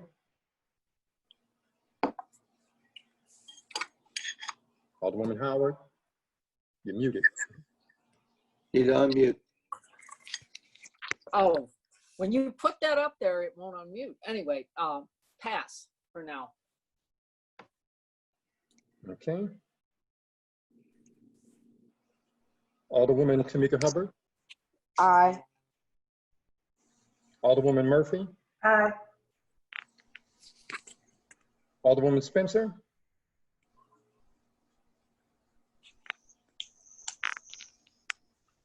Alderwoman Spencer. Okay. She's not at her chair currently. Okay. Alderman Muhammad. Alderman Muhammad. Alderman Oldenburg. Aye. Aye. Alderwoman Pam Boyd. Aye. Alderwoman Shameen Hubbard. Aye. Chairman Ballmer. Aye. Alderwoman Howard. Aye. Alderwoman Spencer. She's still not present. Alderman Muhammad. Aye. You have 10 aye votes. President Reed. Yeah, Mr. Clerk, as a point of order, the president is. Oh, pardon me, you're right. Aye for me President. also. Yes, sir. President Reed. Aye for me also. Pardon me. I don't believe my committee has the ability to steal his vote away. All right. That's 11 aye votes. All right. With your vote, you have passed amendment number 1 to board bill number 71. We'll now take up amendment number 2. Please proceed. Amendment number 2 to Board Bill 71 is this. Amendment number 2 amends the Board Bill, page 4, line 12, as follows. Beginning on page 4, line 12, before the words received by the city, by the lease, insert the words as follows. In addition to a minimum annual revenue share payment of $6.5 million to be paid over the life of the lease. In the words, all other funds. All other funds, yeah, and all other funds. Okay, quickly through the panel, any questions or comments about this, Madam Vice? It's the same as the first one. Yes, sir. No, it isn't. It's just a clarity statement. That's Yeah, all. okay. You're okay with that? Okay. Alderman Vaccaro. Sorry. I'm fine. Okay. Usually what I'll do is, just so you know, I'll just chime in if I have a problem. Otherwise, I'll just go. We're well aware of that. I know. Otherwise, I'll just kind of hang out. All right. Okay. Quickly through the board, Alderman Hubbard. Aye. We're not voting yet. We're just thinking of it, going around for comments or questions about the amendment number 2. Alderwoman Murphy. No question. All right. Alderwoman Spencer. Thank you, Mr. Chair. Mr. President, are there any circumstances that you may be aware that would preclude us? I don't think this language does a full. I'm not convinced it does a full due diligence to protect that income. It's more of a statement. I'll defer at this point. Thank you, Alderwoman. Alderman Muhammad. I have no questions, Mr. Chairman. Thank you, sir. Alderwoman Boyd. No questions. All right. Alderwoman Clark Hubbard. No questions. Thank you. All right. Thank you. I have no comment. Did you skip me for a reason? No, you didn't answer me. Alderwoman Howard. Oh, I didn't hear you. Oh, I'm sorry. I need to wake up. It's okay. I'm trying to focus here on this, and it's just, yeah. Okay, I'm okay. All right. Thank you very much. With that, I'll entertain a motion for amendment number 2 to Board Bill 71. So moved. Second. Okay. Previous row. Any objection, previous roll? Hearing no objection, we will pass amendment 2 to Board Bill number 71. Amendment number 3, Mr. President, please proceed. So amendment number 3 to Board Bill 71 is this. It amends the Board Bill, page 5, line 10 as follows. Beginning on page 5, line 10, after the words Safe Neighborhood Trust Fund, insert the following. All interest earned by the fund will be kept within the fund to be used in accordance with item 1A and 1B in this section. So what that does is it ensures that all of the interest, the city cannot take that interest and reallocate it all across the budget on other things, that interest will go to what the voters have asked it to go for in this board bill. All right. I can quickly go if probably be easier if anyone has any questions or comments, please raise your hand in regard to this amendment. I don't see any waving at this point. If no one has any questions or comments, I'll allow you to close on Amendment 3. No further comments or All right. anything. At that point, I will entertain a motion for Amendment 3 to Board Bill 71. I move. Yeah, I'll make a motion. All right, moved by the Alderman from 23rd, Second. second by the Alderwoman Boyd. Previous rule. Hearing no objection to previous rule, Amendment number 3 to Board Bill 71, it's passed. We'll move on to Amendment number 4. All right. Amendment, Alderman John Collins Muhammad, that's his amendment, so he's going to handle amendment number 4. All right, Alderman Muhammad, please proceed. I'll handle it. Okay, he's either got the slowest fingers or the slowest internet amongst us. Mr. Chair, Yes, Alderman, here. Please proceed. I would like to introduce amendment number 4 to Board Bill 71. All right, please proceed. Thank you, sir. Amendment number 4 describes the Distressed Neighborhoods Trust Fund, where it gives an adequate description on the characteristic and qualifications of neighborhoods or communities as it will relate to receiving the allocation of this special fund. It just clarifies what a distressed neighborhood is based off state statute and federal guidelines through the U.S. Department of Economic Development. All right, for the record, could you please read the amendment for us, sir?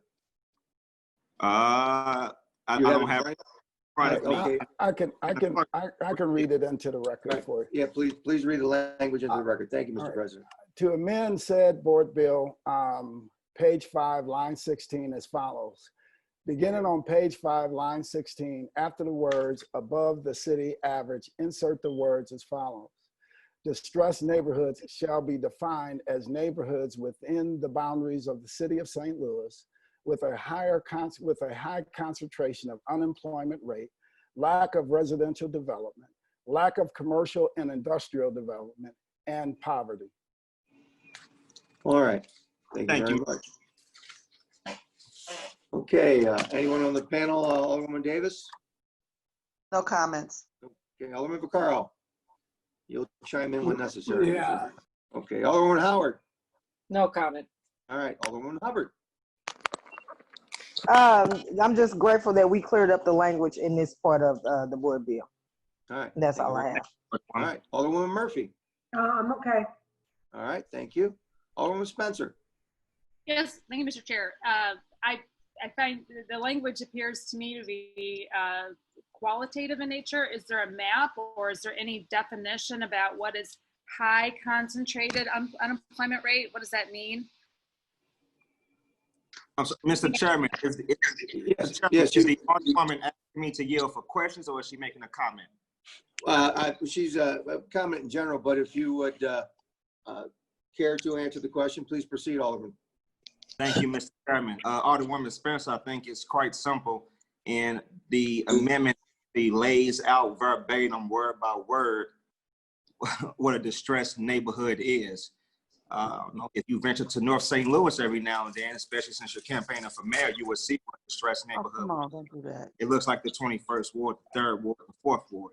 So, I mean, I think you asking ongoing questions with a behind the motion. It's a distressed neighborhood, and it exactly reads in that amendment what a distressed neighborhood is. I was in North St. Louis this morning. Thank you for out. Can you just, I would like some clarity on what high concentrated unemployment rate is. Is there a rate that constitutes high? I'm not, the reality is I just don't know what exactly it means. Where in Mr. Chairman, if you like, I can clarify. Madam Vice, please proceed.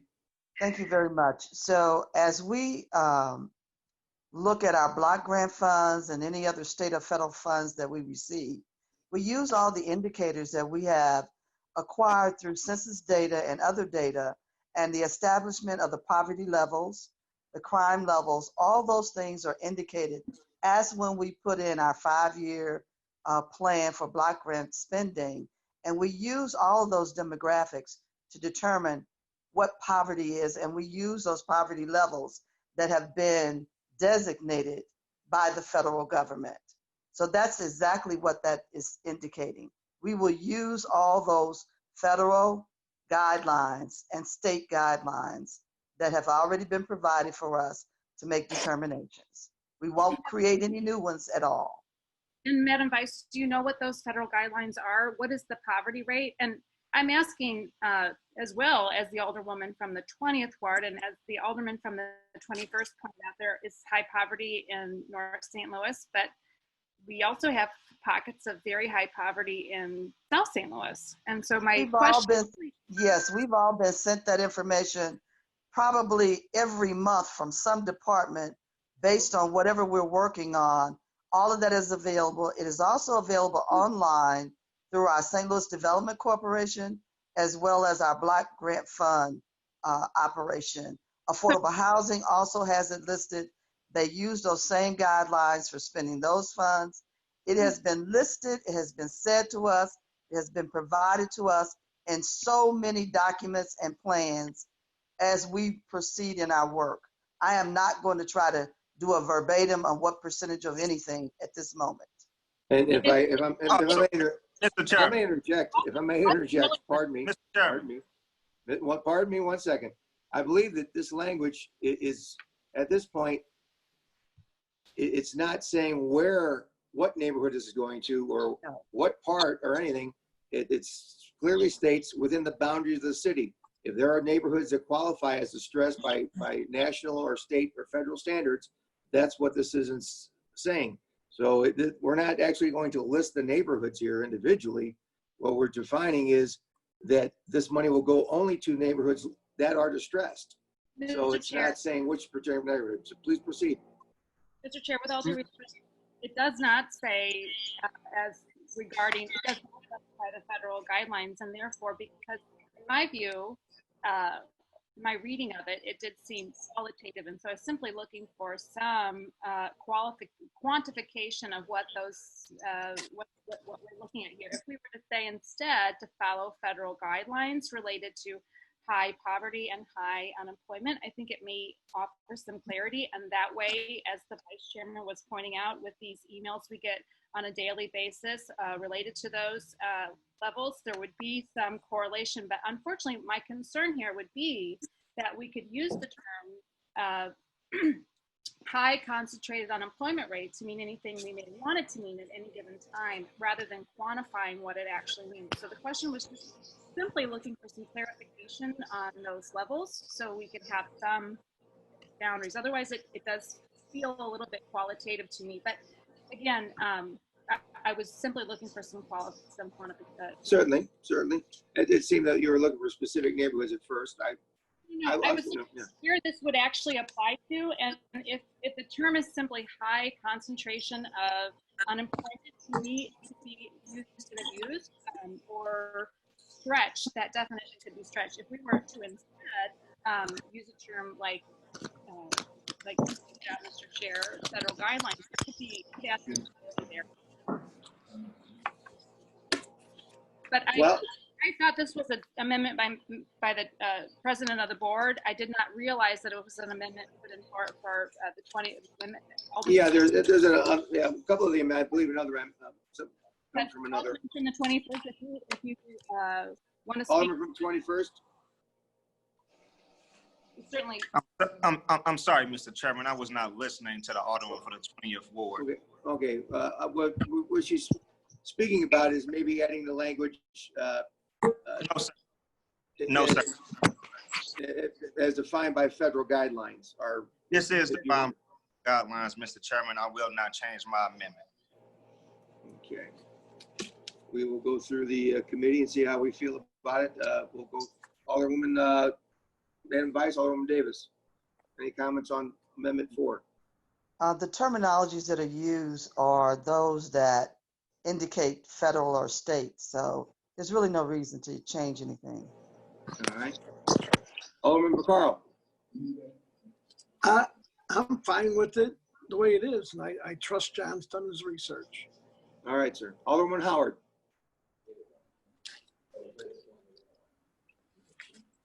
I'm Alderman okay. Howard? That's fine. It's fine. Okay. Alderman Murphy. Yeah, I'm okay if distressed neighborhoods refers to, like I said, federal and state guidelines. That's fine then. All right. Alderman Spencer, it's your turn for what? It doesn't, we're clear, it doesn't refer to federal guidelines. It is a different set of language here, which was a question I had in the beginning. I just want to be clear, it does not refer to the federal or state guidelines. So, All right. I mean, we just need to be clear about what we're doing here. That's why I'm asking the members of the board how they feel about it. Alderman Oldenburg. I have no comments or input here, Mr. Chairman. All right, Alderwoman Boyd. I have no comments. All right. Alderman Clark Hubbard.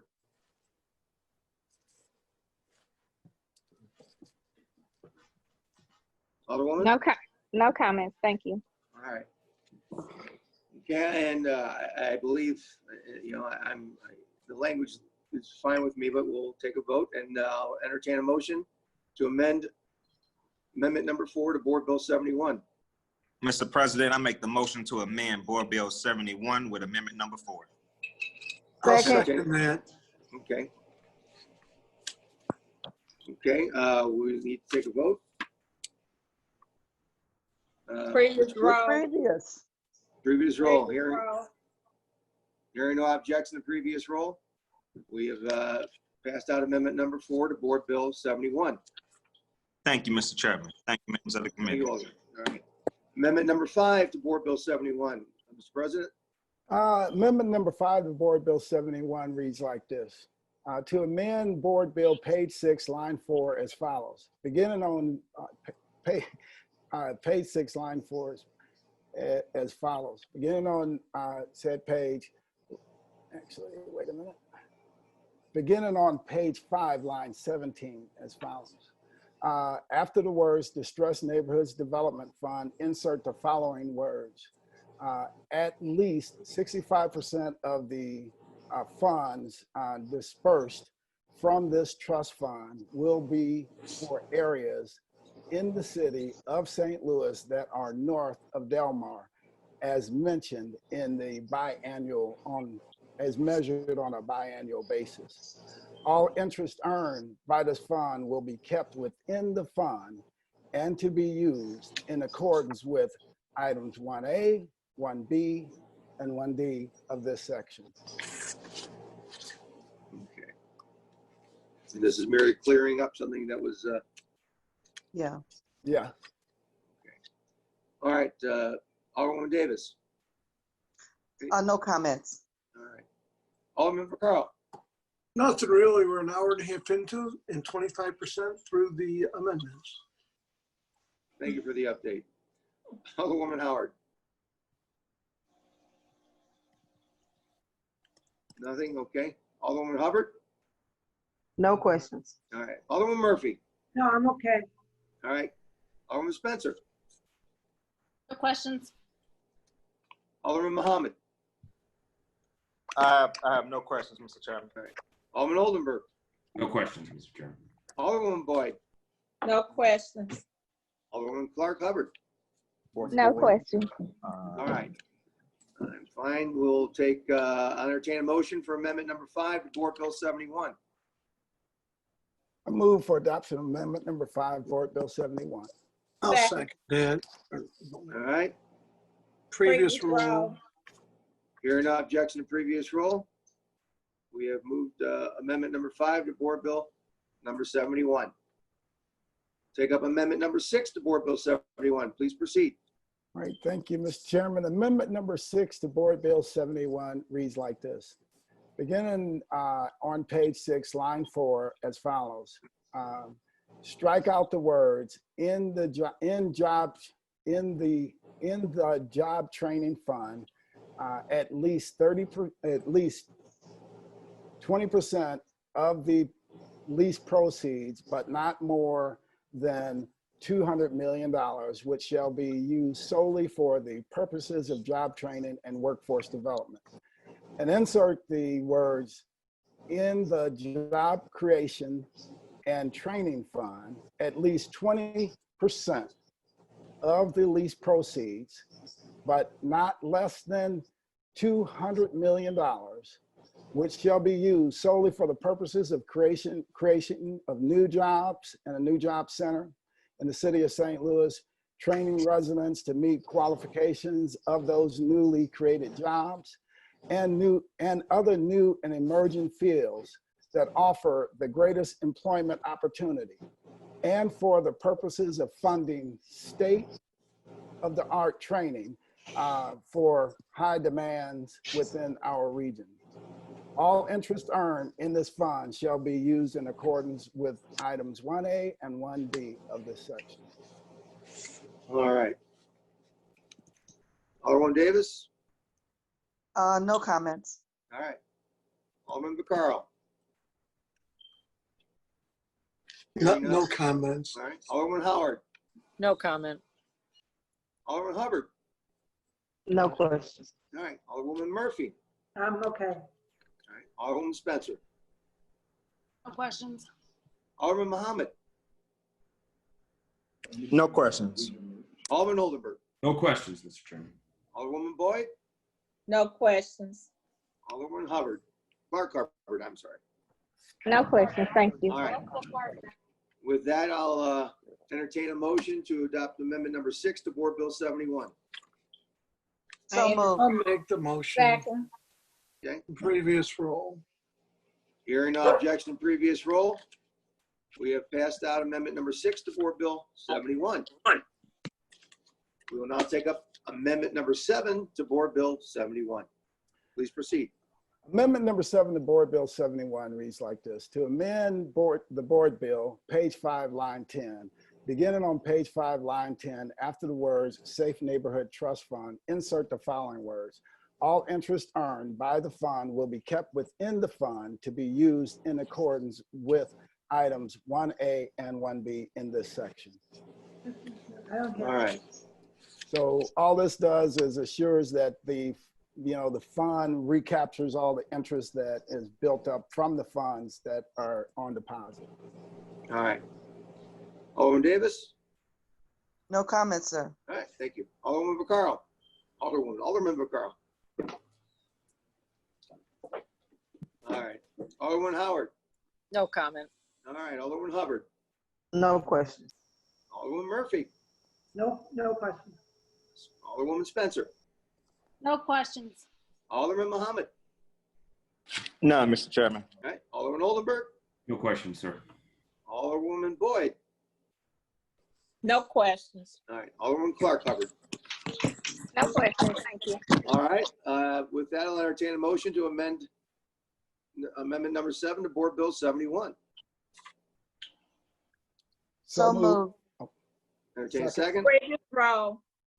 Hearing no objection to previous roll, we have passed out amendment number 7 to Board Bill 71.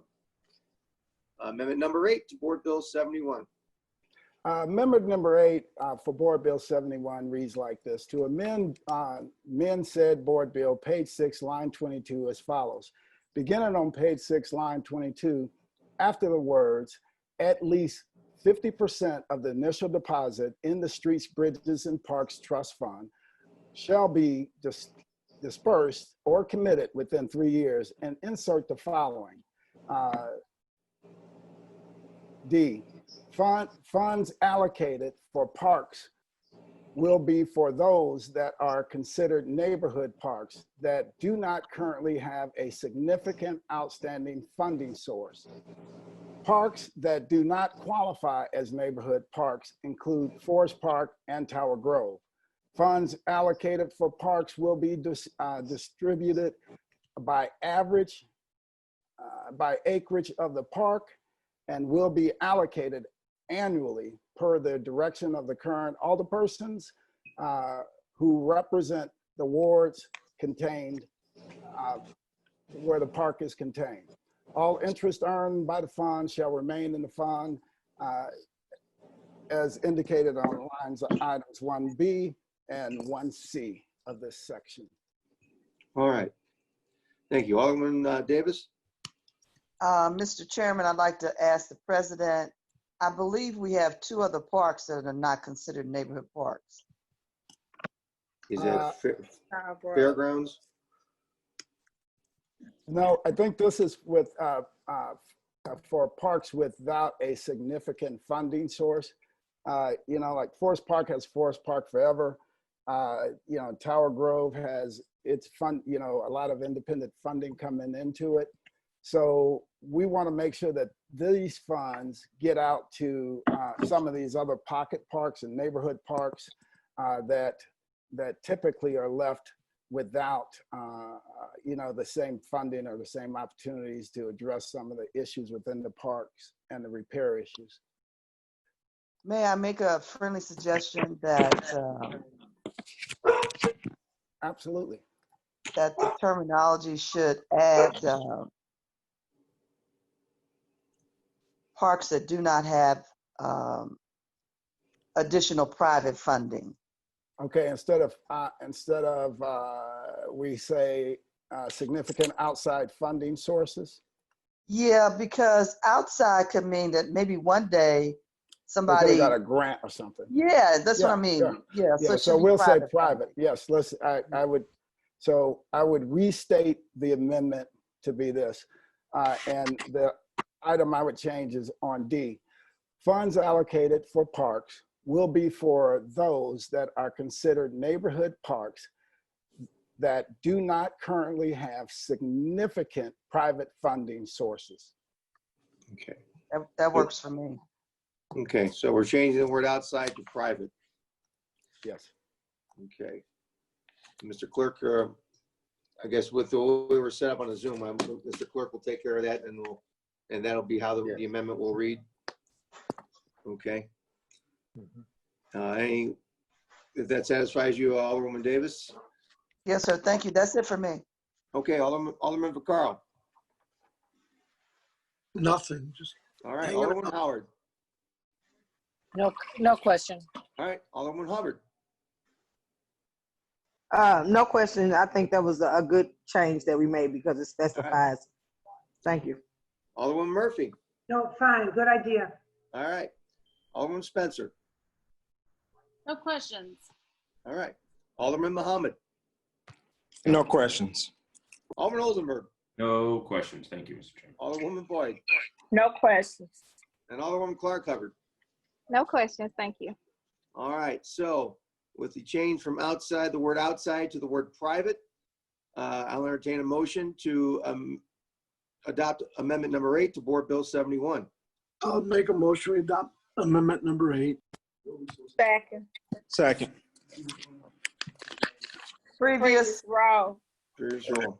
Hearing no objection to previous roll, we have passed out amendment number 8 to Board Bill 71. We now take up amendment number 9 to Board Bill 71. Please proceed. All right. Amendment number 9 for Board Bill 71 reads like this. To amend said Board Bill, page 7, line 15 as follows. Beginning on page 7, line 15, after the words, at least 50% of the initial deposit in the Clean and Livable Neighborhoods Trust Fund shall be dispersed or committed within 3 years, and insert the following words. At least 65% of the funds dispersed from this trust fund will be for areas in the city of north of Del Mar as measured on a biannual basis. All interest earned by the fund will be kept within the fund and to be used in accordance with items 1A, 1B, 1C, and 1D in this section. All right, thank you, sir. Alderman Davis? No comments. All right, Alderman Vaccaro.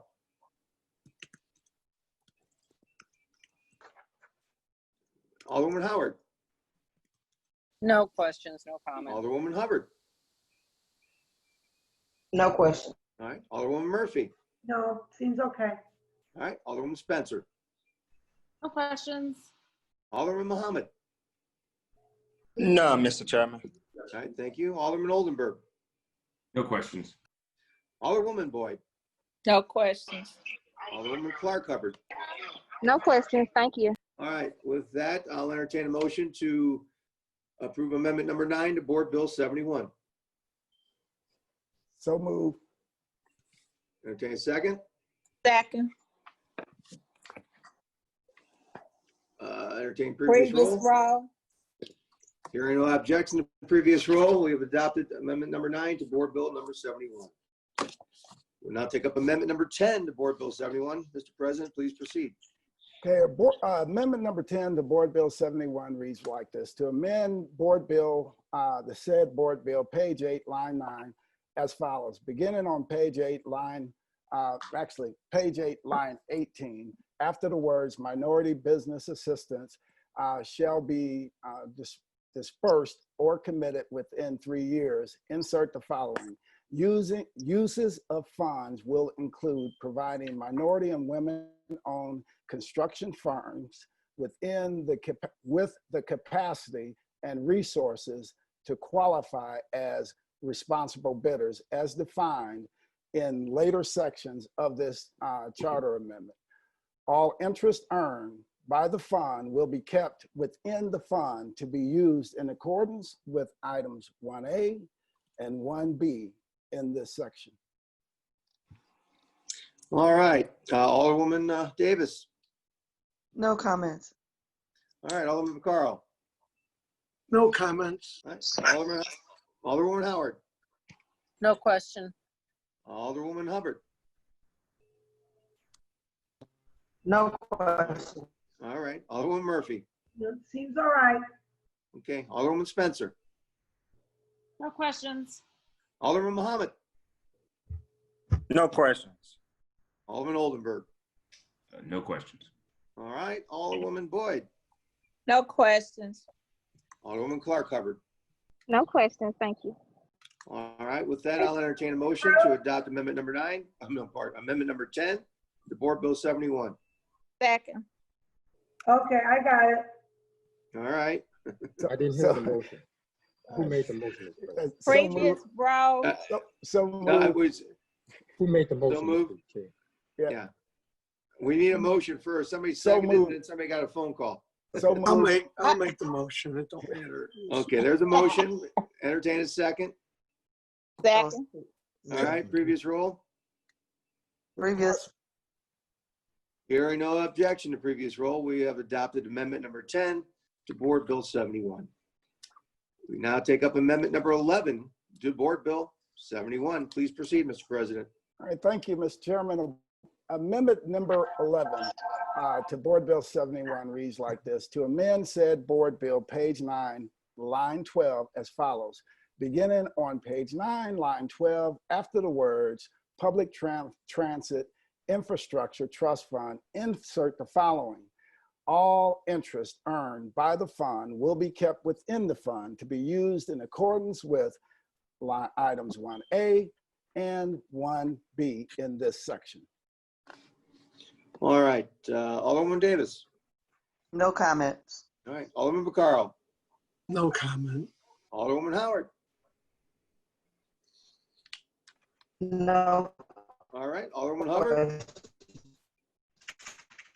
No question. All right. Alderwoman Nothing. Murphy. Alderwoman Spencer. No questions. Alderman Muhammad. No, Mr. Chairman. All right, Alderman Oldenburg. No questions, sir. And Alderwoman Boyd. No questions, sir. Alderwoman Clark Hubbard. No, thank you. All right, with that, I'll entertain a motion to adopt amendment to number 11 to Board Bill number 71. I'll make a motion. We adopt amendment number 11. Second. Entertain second. Previous roll. Hearing no objection to previous roll, we have adopted amendment number 11 to Board Bill 71. Amendment number 12 to Board Bill number 71. Please proceed, Mr. President. All right, amendment number 12 for Board Bill 71 reads like this: to amend said Board Bill, page 9, line 16, as follows. Beginning on page 9, line 16, after the words in city departments and agencies, insert the following: as well as developing a state-of-the-art technology infrastructure in city neighborhoods. And this amendment was brought forth by Alderman John Collins Muhammad. All right. So I'm just reading it into the record form. You may want to refer to Okay, it. Alderman Muhammad, you have anything you'd like to add for amendment number 12? I do. Thank you, Mr. Chairman. Thank you, Mr. President. I would also like to put in amendment number 12, as well as developing a state-of-the-art technology infrastructure in city neighborhoods to include a study to evaluate broadband and Wi-Fi service throughout the city. Okay, so you're amending the amendment? Yeah, I was just reading it, Yes, sir. this current stuff, but he's making the actual amendment. Yes. Okay, but the amendment I have in front of me, the new words will be as well as developing a state-of-the-art technology infrastructure in city neighborhoods. Then all interest earned by the fund will be kept within the fund to be used in accordance with items 1B and 1C in this section. The words broadband are not in there that he just mentioned. Right. Alderman, you want to read that again? And the part he's reading comes after the as well and before all interest earned. Yes, sir. All right. Yes, sir. It says the amendment should read, this will include a study to evaluate broadband and Wi-Fi service throughout the city. Okay, so. But that's already there. Yeah, that's not what we have. So my amendment, so are you, so it's going to be. I'm asking to friendly amend the amendment, Mr. Chairman. Yes. Okay, yes. so after the word city neighborhoods, what, Yes. what exactly is the language? So the clerk can get this. Yeah, yes, Mr. Chairman. This will include a study to evaluate broadband and Wi-Fi service throughout the city. Okay, so study to, so as well as developing a state-of-the-art technology infrastructure in city neighborhoods, this will include a study To include broadband access throughout the city. Access throughout the city. Mr. Clerk, do you have that? I thought, yeah, I do. I thought he said to evaluate broadband. Yes, sir. Okay. Do you really want, may I add? Yes, ma'am. Do you really want to evaluate? I think we just need to add it. At this point in 2020, we know we need it. Absolutely. To add broadband. We don't need to evaluate it. We know we need it. Yeah. Okay. Just make it happen. I agree.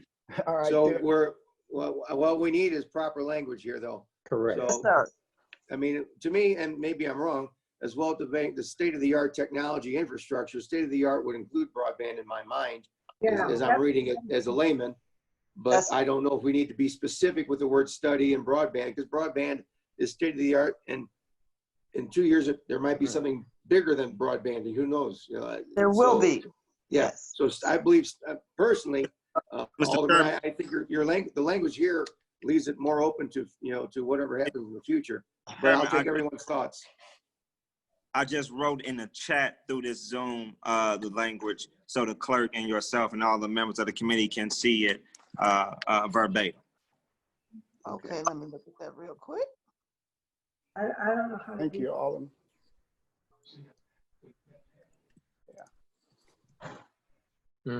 Okay, so your chat says, as well as developing a state-of-the-art technology infrastructure in city neighborhoods, this will include a study to evaluate broadband and Wi-Fi service throughout the city and a plan to upgrade broadband and Wi-Fi service in the city based on said study.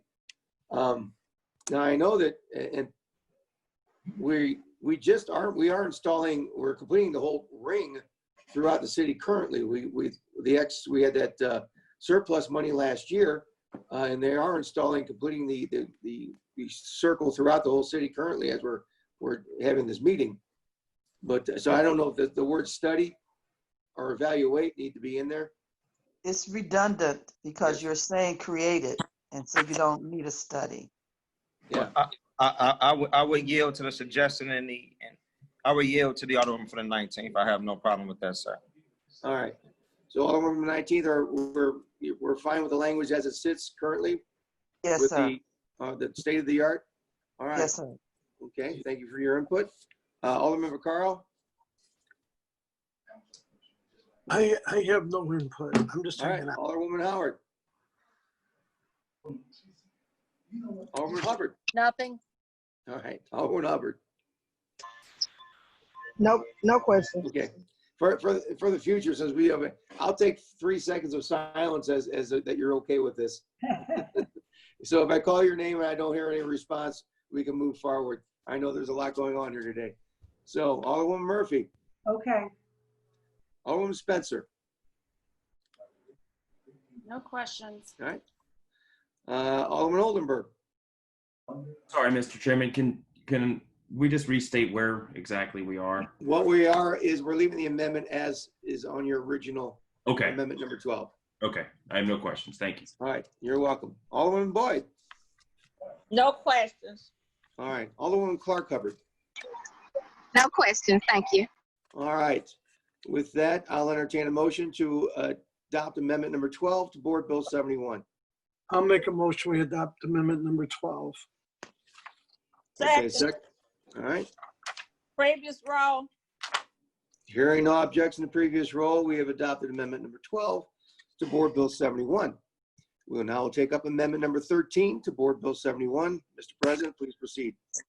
All right, thank you, Mr. Chairman. Amendment number 13 for Board Bill 71 reads like this: to amend said board bill, page 10, line 7, as follows. Beginning on page 10, line 7, after the words providing, funding, or collateral, and insert the words prime rate.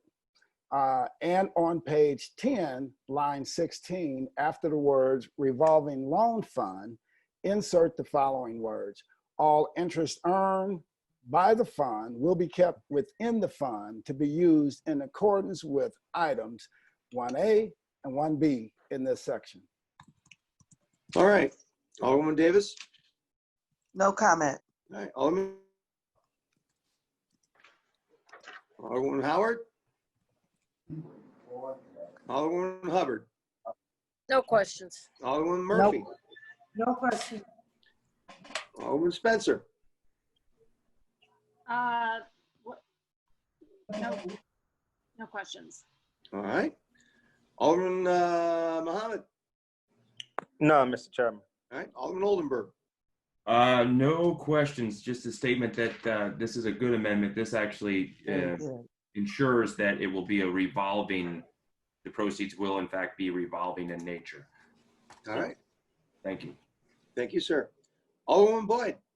No questions. All right. Alderwoman Clark Hubbard. No questions.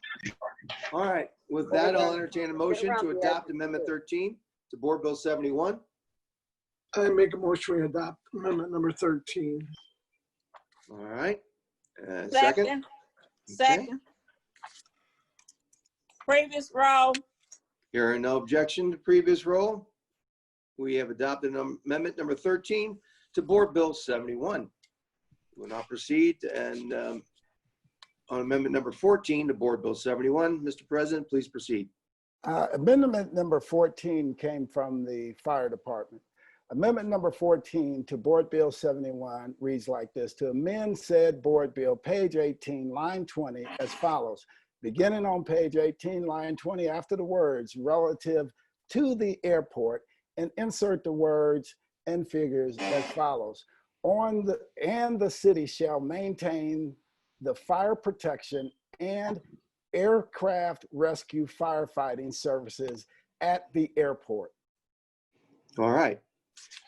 Alderwoman Davis. That's a critical one, and I certainly support it. Thank you. All right. Alderman Vaccaro. Just real quickly, now, will the city be paying for that, or will the airport reimburse us for the fire in place? Just curious. They are on. They would. Pull that up. Yeah, they will. They'll stay Alderwoman on. Howard, need to mute. Yeah, they will. They will. The employees will be, the city employees, and come under our payroll, so that we maintain control over the fire protection and everything at the airport. Okay, I mean, will we send them a bill for that? Yes. Yes, yes. Okay, I was just curious. Thank you. All right. Okay. All right. Alderwoman Howard. No comment. All right. Alderwoman Hubbard. No question. Alderwoman Murphy. No question. All right. Alderwoman Spencer. Thank you, Mr. Chair. How many, Mr. President, how many firehouses do we have at the airport right now? I couldn't tell you how many, like you say Three. firehouses or firefighters? We have, It's 3 houses. thank Three you all. houses, okay. We have A 3. total of 73, 74 firefighters. And do you know how much that costs us a year to serve? No, Mm. I couldn't tell you that. So do we, are You there can, you can other, look it up in the budget. Mr. Is President, are there yeah. other privately operated businesses that receive its own city-paid fire response units? Well, if you would rather the city not have fire protection at the airport, you can look If down you would this like to mansplain limit. more like you did yesterday, that's fine. But I'm not just- mad. Alderwoman, Let's- please stop. Please stop. You're out of line with that. It's like, you know, because you ask me questions, I'm not saying, are you only asking me those questions because I'm a black man? So if I'm answering you, I'm answering you as best I can answer you. President, do you know how much it costs to serve the airport currently? You mean for firefighters? I do not have that information with me. It's in your budget book. Is there if you anything would in the like to bill, look it Mr. up. President, that would require the operator to pay for the fire protection services outlined here that we're going to gift the private operator? It would not have to be in the bill. Is for example, when we provide fire and police services for, let's say, a big Cardinals event or whatever, we bill them. So it would still be a billed service.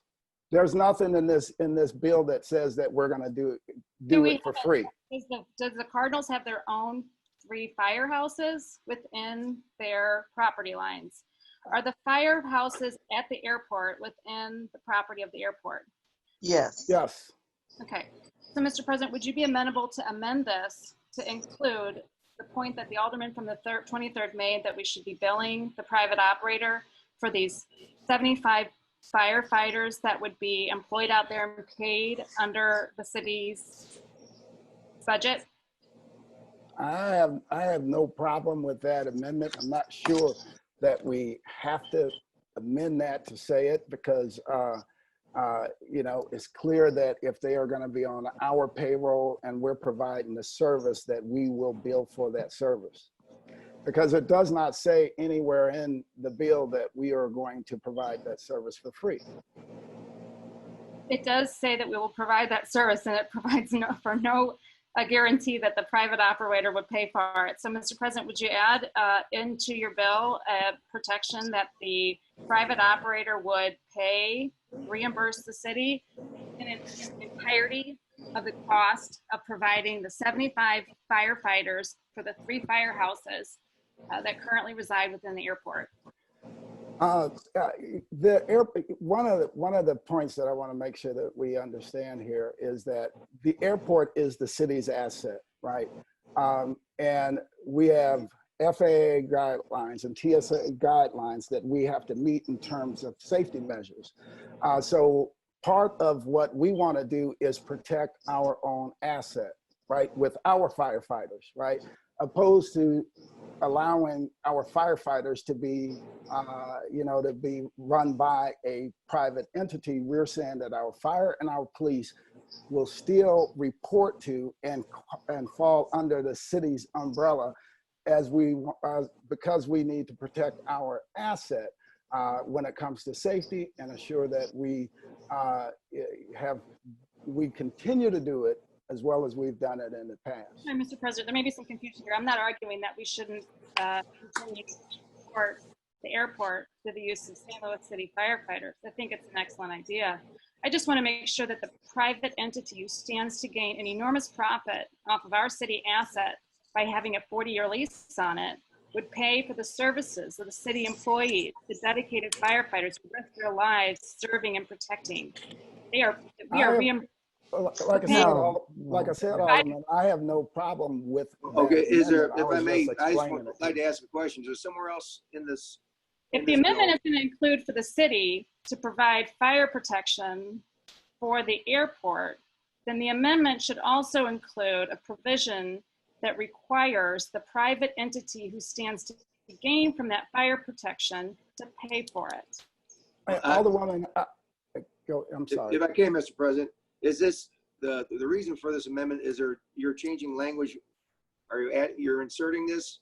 Is there anything else in this page where you are refer to how the fire department will be paid besides this amendment? Is what I'm saying. This is just adding. Yeah, this is just. The president to include some language so that there's some clarity on who pays for the fire. Why don't we do it like this?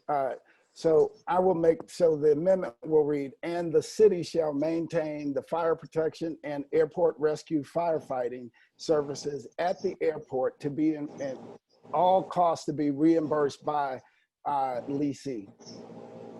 Okay. Perfect. All costs to be invoiced. Perfect. There's nothing else to say. All costs to be reimbursed. Invoiced and reimbursed. I'm just gonna say all costs to be. Shouldn't be reimbursed out of any other deal. Alderwoman, all costs to be reimbursed. Let's just move on. I'm adding. We want to protect our bottom line, Mr. President. It's a big expense. What do you think? What do you think I'm doing? What do you think? Okay. What we need to do is get the direct language to the clerk. I think you're selling off our airport. That's what I think you're doing. Excuse me. Point of let's. We're trying to right now talk about language. Yeah. All costs. Right? All costs. I need the clerk to have the exact language that you'd like to have in the bill here. Yeah. Yes. I'm doing it right now. And the city shall maintain the fire protection and airport rescue firefighting services at the airport, and all costs shall be reimbursed by lessee. Yes, by the lessee. By the lessee. Okay. Yeah. Okay. All right. If that's the amendment before us, Alderwoman Davis.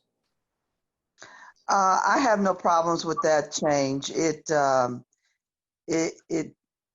It provides more clarity that's not necessary, because the first thing is it's our asset. The city owns it. We will protect it at any cost.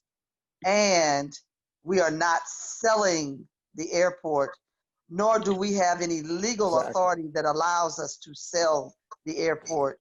And that would be the only way that those services would be in jeopardy.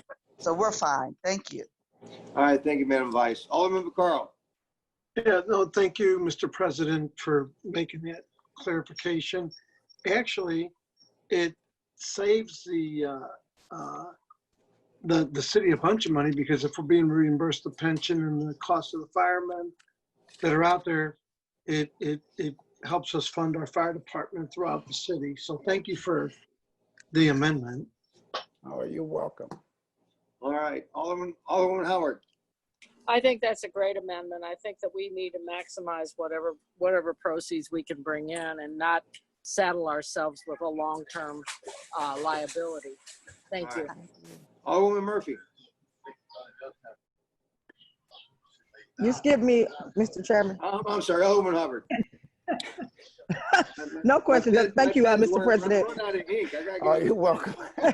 Thank you, Mr. President, for going above and beyond to accommodate. Thank you. All right, you're welcome. Alderwoman Murphy. I'm okay, yes. It's a good amendment. Thank you. Alderwoman Spencer, anything else to add? I'm just happy to point out that we weren't currently being reimbursed. Thank you. We were being reimbursed, All right, but this language helps. Okay, Alderwoman Muhammad. No question, Mr. Chairman. I'm fine with the amendment. Alderman Oldenburg. No questions. All right, Alderwoman Boyd. No questions. Alderwoman Clark Hubbard. I'll take that as 3 seconds of silence. All right. With that, I'll entertain a motion to adopt amendment number 14 to board bill number 2. I'll make a motion that we amend. Okay. Second. Motion? Okay. Was there a second in there, Mr. Clerk? I might have missed. Second. All right. Previous row. Hearing no objection, previous roll, we have adopted amendment number 14 to Board Bill 71. We'll now take up amendment number 15 to Board Bill 71. Please proceed. Thank you, Mr. Chairman, members of committee. Board bills, amendments number 15 and 16 just clean up some of the Scribner's areas in the board bill. Amendment number 15 for Board Bill number 71 reads like this. To amend said board bill, page 14, line 11 as follows. Beginning on page 14, line 11, strike out the words "and the St. Louis Airport Oversight Committee." All right, so we're merely Scribner's errors. Does anyone have any? Alderwoman Davis? No comment. All right, Alderman Vaccaro? No comment. Alderwoman Howard? No comment. Alderwoman Hubbard? All No right. comment. Alderwoman Murphy? Okay, fine. Alderwoman Spencer? Sounds good. Alderman Muhammad? Alderman Oldenburg? No questions. Alderwoman Boyd? And Alderwoman Clark Hubbard? No, With thank that, you. all right, I'll entertain a motion for amendment number 15 to Board Bill number 71. I make a motion. Entertain a second. A second, please. Make mine the second. All right. Okay. Previous row. All right. Hearing no objection, previous roll, we have adopted Board Amendment number 15 to Board Bill number 71. Before us now is Amendment number 16 to Board Bill 71. Mr. President, please proceed. Thank you, Mr. Chairman, members of committee. Amendment number 16 for Board Bill 71 reads like this. To amend said board bill, page 16, line 21 as follows. Beginning on page 16, line 21, strike out the word 11 and insert the following, 7. Okay. Up another typo. Okay. Anyone from the committee have a problem with the typo here? Correction? All right, with that, I'll entertain a motion to adopt amendment number 16 to Board Bill 71. I'll make a motion. Second. Previous row. Hearing no objection, previous roll, amendment number 16 to Board Bill 71. Yes, Again. excuse, was that? Never mind. Oh, okay. All right. Hearing no objection, previous roll, we've adopted amendment number 16 to Board Bill 71. We now have before us amendment number 17 to Board Bill 71.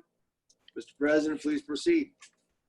Alderman Oldenburg, this was, I believe this was an amendment that Alderman Oldenburg. Oh, 17 is his? Okay, I thought, okay. Was that one of the ones that you brought forward? 20 and 21, Mr. President. Sorry. Okay, all right, so I'll take this one. All right, Amendment number 17 to Board Bill 71 reads like this. Beginning on page 23, line 19, before the words, section 2, hyphen ballot language, insert the following. Number 11, the Board of Estimate and Apportionment shall hire an airport lease oversight director who shall be able to hire 2 staff persons with approval from the Board of ENA to oversee the day-to-day compliance with the terms of the lease. The 3 staff members together will form the Airport Lease Oversight Department. The department shall report directly to the Board of ENA. The Airport Lease Oversight Director, subject to appropriation, shall be authorized to contract with and seek advice from technical consultants. The Airport Lease Oversight Department, with the approval of the Board of ENA, shall authorize to bring an action to enforce any terms in the lease pursuant to the terms of the lease. The Airport Lease Oversight Department will make a quarterly presentation at a public hearing of the Board of Aldermen, Transportation and Commerce Committee. detailing leasee compliance with the terms of the lease. All right. Alderwoman Davis, any questions or comments on the amendment? This is a critical item to have. Most people, when you have large entities like this that you're dealing with, the people who are actually doing the day-to-day, they can't focus on all the compliance. So this is critical. We had that with the DSEC program and a number of other large contracts, and you'll see it with other things around big corporations. So I appreciate this being in there, and it also relieves the day-to-day staff. So I like this. Thank you. All right. Alderman Vaccaro. Hearing nothing. Alderwoman Howard. No comment. All right. Alderwoman Hubbard. No question. Alderwoman Murphy. No, it seems all right. Okay. Alderwoman Spencer. Go. Thank you, Mr. Chair. Yeah, I have a question about this additional language here. Looks like this grants a significant amount of authority to the Board of E&A. What role does the Board of Aldermen play other than hearing a quarterly report? Do we have any authority in any matter related to this whatsoever? Absolutely. You see where it says subject to appropriations, correct? Yeah. All right, so, and we spoke about that yesterday, that it takes the Board of Aldermen to appropriate funds, right? Sure, the appropriation funds, but the oversight, any level of oversight besides appropriations, Mr. President. And for any department in the city, pick one, police department, fire department, any other department in the city, if the board wants to express its authority, when and how does it express that authority? Tell me, Mr. President. No, I think no. You asked questions. I'm posing it back to you. President, what I'm asking you for is the role of the Board of Aldermen. I'm not asking you to ask me questions. I'm asking you to answer questions about the role of the Board of Aldermen. Alderwoman, some of these questions that you're asking are just so elementary. I figured it would be. I don't need a lesson. You don't need to mansplain me. I'm asking you the role of Alderman as it outlined here. If you don't want to answer, point of order. Point of order. Point of order, please. Point of order. Ladies and gentlemen, silence, please. We have a point of order. I don't need to be lectured. I'm asking the question. Point of order. Point of order. Point of order. Silence, please. We have a point of order from Madam Vice. Please proceed. Mr. Chairman, I would like to ask that we take a deep breath. I would like to ask that the two persons who are interacting at this moment, Alderwoman from the 20th Ward and the President of the Board of Aldermen, wait until the other one has finished speaking and then answer or not answer. It's up to you. This is America. But please don't talk over each other because we can't hear when you're talking over each other. So if you could just give us that, I would really appreciate it. Thank you, Mr. Chairman. Thank you, Madam Vice. So if we would, there's a question. Please state a question, Alderwoman from the 20th, and we'll have the President answer it. Thank you, Madam Vice. Thank you, Mr. Chair. Mr. President, I'd like to ask the following question, and I'd like you to answer it without asking me a question. Mr. President, what is the role of the Board of Aldermen in the process of oversight, not the appropriations process, but the process of oversight? The same powers that the board has with any other city department. Now, that's the answer. You know, I don't know if I can't help whether you like the answer or not. That is truly the answer. So, for example, if we are having a problem with a city department, we call them in, we have hearings, right? If something is going on within that city department, we can then introduce legislation like we're doing right now with the police department, where we're putting additional provisions on the police department, right? but the daily operations of any city department does not fall under the direct control of the Board of Aldermen. But the Board of Aldermen does have the ability to exercise its power as the legislative branch. The biggest power we have is during the appropriations process. And that's when departments are coming in and asking for additional employees, asking for additional funds for office space, repairs, all sorts of things, right? Raises, all those things. All of that stuff comes through the Board of Aldermen. So again, my answer is the exact same powers that we have with every single city department that exists in city government today. All right, thank you, sir. So, Mr. President, for clarity. Mr. Yes, right. Chairman, I'm no longer yielding for questions on this. There's nothing else I can say to this. This is an attempt to distract from the issue at hand. If someone else would like to answer it, they can. Alderwoman Spencer, I believe you've asked a question. He's answered that question. Is there another question you have? Here, I do have another question. Yes. So, Mr. President pointed out that we would have. What he articulated was that we would have the same exact powers as we have over every other department within city government. The Board of Aldermen has the power to approve payroll, what our employees are paid. We also have the ability in departments to impose policies and direct city departments legislatively through lots of ways. My question would be for Mr. President. He seems to assume that we would also have the power over the airport in the same way under under this leasing program. It's my understanding that we do not have the power to decide what the employees of the airport would get paid, nor would we have any legislative powers over the policies enacted within the airport once we go through this. I was hoping to get some clarity from Mr. President because it seems to me we would not have the exact same powers as he stated that we have over the current city departments. But okay. Mr. Chairman. Yes, please proceed. Mr. Chairman, amendment number 17.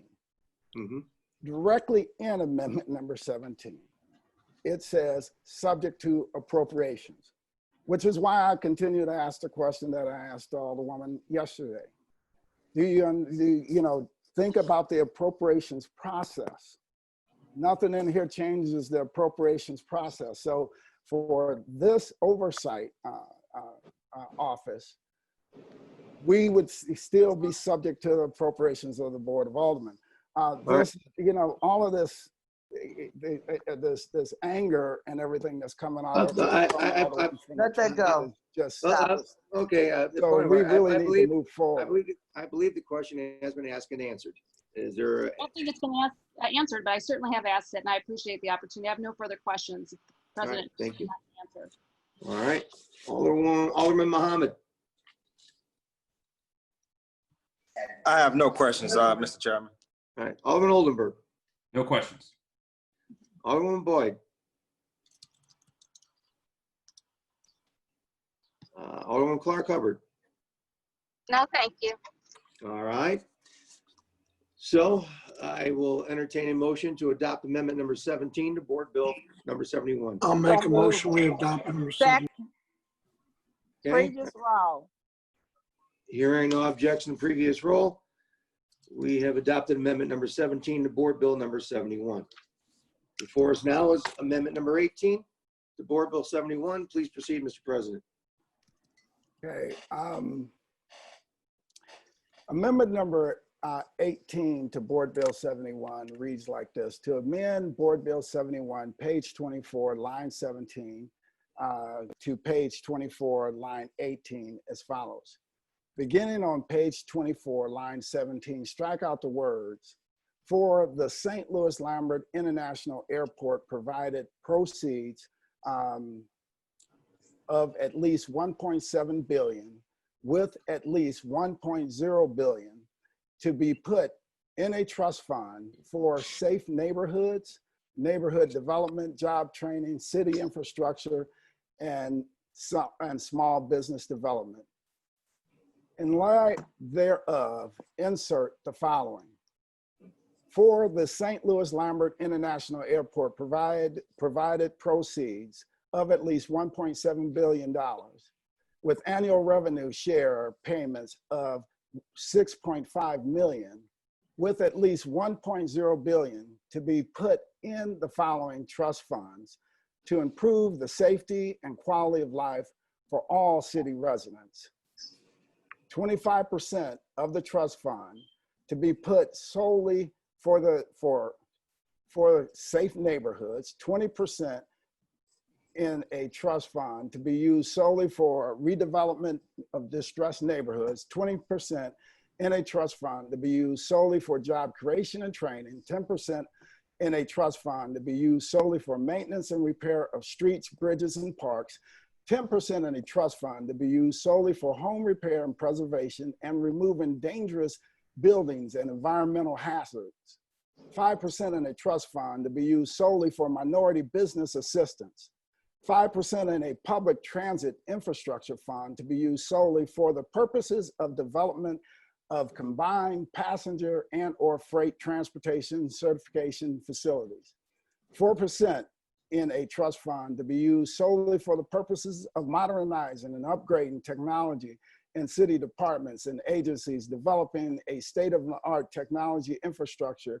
in city neighborhoods, and 1% in a trust fund to be used solely for providing low interest loans to small businesses. All right, thank you, sir. Alderwoman Davis. Well, I like that because you're actually putting targeted amounts that no matter what happens, whether there is a privatization or not, but it gives us a footprint as we move forward and determining how we need to allocate funds in order to improve the city. So that terminology is not just about if there is a lease opportunity, but it's something for us to work with as we move forward too. And I like it and I appreciate it. Thank you. All right, thank you, Madam Vice. Alderman McCarl. Nothing. No Thank question. you, sir. Alderwoman Howard.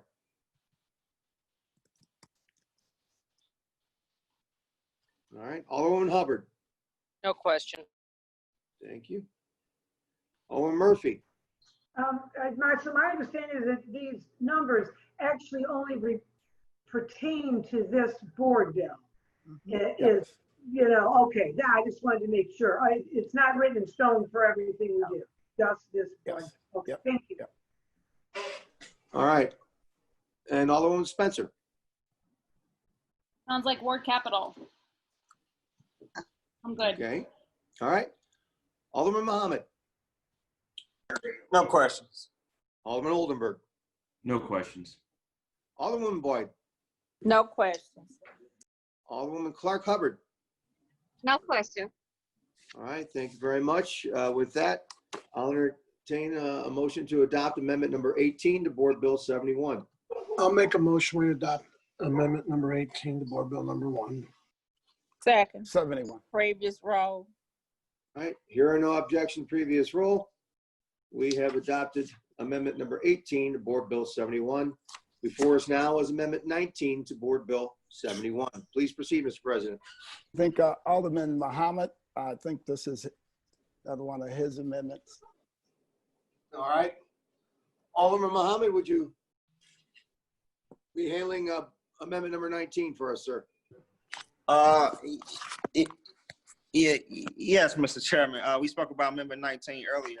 So I would basically say everything that I said earlier in this committee hearing, and I would ask for the committee's favorable opinion and acceptance of amendment 19 to Board Bill. All right. For the record, though, we need it read into the record. So will you handle that, Mr. President? Yeah. Amendment number 19 for Board Bill 71 is to amend said Board Bill, page 6, line 3, as follows. Beginning on page 6, line 3, after the words Distressed Neighborhoods Development Fund, and insert the following words. Funds allocated for distressed neighborhoods will be allocated annually per the direction of the current alderpersons or alderpersons who represent the ward or wards. All right. With that. Thank you, Mr. President. Okay. Alderwoman Davis? No comment. All right, thank you, man. No Alderman Vaccaro. comment. No All comment. right, Alderwoman Howard. No comment. Alderwoman Hubbard. All right, Alderwoman Murphy.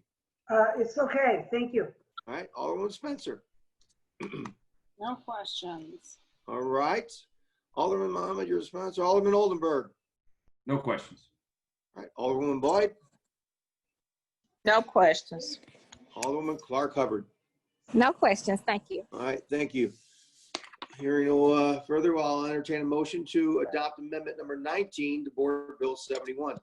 I'll make the motion. Okay, sorry. Previous row. Entertain a second, please. I need a second I'll on the be, record. I'll be second. All right. I heard a motion Previous for row. previous roll. Hearing no objections to previous roll. Mr. Chair, I didn't get the who made the motion? Okay, who made it? I believe Alderman Vaccaro made the motion. Alderwoman Howard made the motion. Oh, okay. And I'm the Howard made the motion. Second. Alderman Vaccaro was the second. And Alderwoman Boyd requested previous row. Okay, thank you very much, Sharita. Hearing no objection, previous roll. Amendment number 19 to Board Bill 71 has been adopted. We move to amendment number 20 to Board Bill number 71. Mr. President, please take over. This is Alderman Oldenburg's amendment. So, all right, Alderman okay. Oldenburg. Alderman from the 16th, please proceed. Thank you, Mr. Chairman, Mr. President. Amendment 20 to Board Bill number 71 reads as follows. To amend said Board Bill, page 18, line 20, as follows. Beginning on page 18, line 20, after the words power relative to the airport, and insert the word and figures as follows. Commissioned and non-commissioned employees of St. Louis Lambert International Airport Police Department shall be transferred into the police division at the commensurate rank and pay of the corresponding position they currently occupy without interruption in service and without loss of rank, seniority, accrued leave, or any other benefit earned or conferred to them during their course of employment, except that the chief of police of the St. Louis Lambert International Airport Police Department shall hold the rank of lieutenant colonel in the police division. Upon the completion of the transfer, the police division shall provide all policing services to the St. Louis Lambert International Airport and shall assign an adequate number of commissioned and civilian police personnel to the St. Louis Lambert International Airport as is necessarily required to provide comprehensive policing services there, given first preference to commissioned personnel who are assigned to St. Louis Lambert International Airport at the time of the transfer. There shall be no involuntary reassignment of commissioned officers who were assigned to St. Louis International Airport Police Department at the time of the proposed charter amendment herein approved by voters. City of St. Louis Airport Commission and or any successor entity as provided herein shall continue to pay the wages, benefits, and all personnel costs associated with the commissioned and non-commissioned police personnel assigned to the St. Louis Lambert International Airport Police Department, and shall make such expenditures necessary for safe, efficient police operations on the premises of St. Louis Lambert International Airport, consistent with their current expenses for such operations. All the fixed assets and equipment currently assigned to the St. Louis Lambert International Airport Police Department shall be transferred to the police division on or before the effective date of this charter amendment. All employees of the police division who possess the statutory power of arrest shall be commissioned as peace officers by the City of St. Louis and shall be authorized to enforce the ordinances of the City of St. Louis upon the premises of St. Louis Lambert International Airport. St. Louis Lambert International Airport Police Department shall mean the commissioned and non-commissioned police personnel employed at St. Louis Lambert International Airport by the City of St. Louis Airport Commission, along with all of the fixed assets and equipment assigned to the police department as of the time of the proposed charter amendment herein is approved by voters. All right. We will go through. Alderwoman Davis, any questions or comments? My only comment is that that's extremely needed, and I appreciate the amendment. All right, thank you. Alderman Vaccaro. Well, I do have some comments and questions because we did try to combine the departments before. One of the issues is going to be the pension. They're in two different pension systems, and the amount of money that it takes to move the airport police into the city police means we would have to pay, or somebody would have to pay all that pension cost. The other issue is that the airport police are trained in the county because they enforce rules of the different municipalities. Like if somebody gets pulled over for a ticket at the airport, depending at what municipality they're sitting at, that's where the ticket goes. They go to court there, whatever area that is. And I'm not trying to overcomplicate it, and maybe I am, but I don't know. We've tried to combine the two before, and I'm all for combining them, but there is I think there's an argument of pensions and the cost of converting everybody over could become a problem. So I don't know. I mean, I'm going to vote for the amendment, but I guess I do have a lot of concerns about how this would actually work when it didn't work the last time we tried it. So I'm getting a text at but that's fine. I'm just saying that maybe somebody could clear me up on that confusion. All right, okay. So we'll see if we can get an answer for your concern here as we go through. It's just confusion. It's not even a question. It's just concern. All right. Okay. Alderman Howard. I agree with the alderman from the 23rd. I think we need to know the costs associated with this, and will the lessee pay for that? Or is that going to be something we're going to have to, absorb out of our 1 point whatever billion we're getting? Okay. I think, if we're going for this to make the city more fiscally responsible and healthier, we need to watch out for these pitfalls. Sure. So Right. I would move that maybe we investigate the cost of that. Well, let's sponsor the amendment. Mr. Oldenburg, any response to these? Yeah, concerns? that's in here. The pension costs and the transfer, it's stated in here. All those costs are to be borne by the airport commission and successor entities, which would underscore and attach itself to the contractor or operator. So it's covered. So all costs associated with that would be borne by the contractor. One more question. Would the lessee also pay for the cost of the police as they're serving, just as we've included them to be paying for fire? Right. So again, that would be a redundant amendment, I think, because it clearly states in here that the City of St. Louis Airport Commission and/or any successor entity as provided herein shall continue to pay the wages, benefits, personnel associated with all commissioned and non-commissioned officers at the airport. So that language I think is covered. But if it makes the committee happy, without smirking or condescending to the committee, I'm happy to insert the same language that we did with the fire department amendment. And Mr. Chairman, if you will. Yes, please proceed. It's important also to remember that the fire department is different than the police department out at the airport.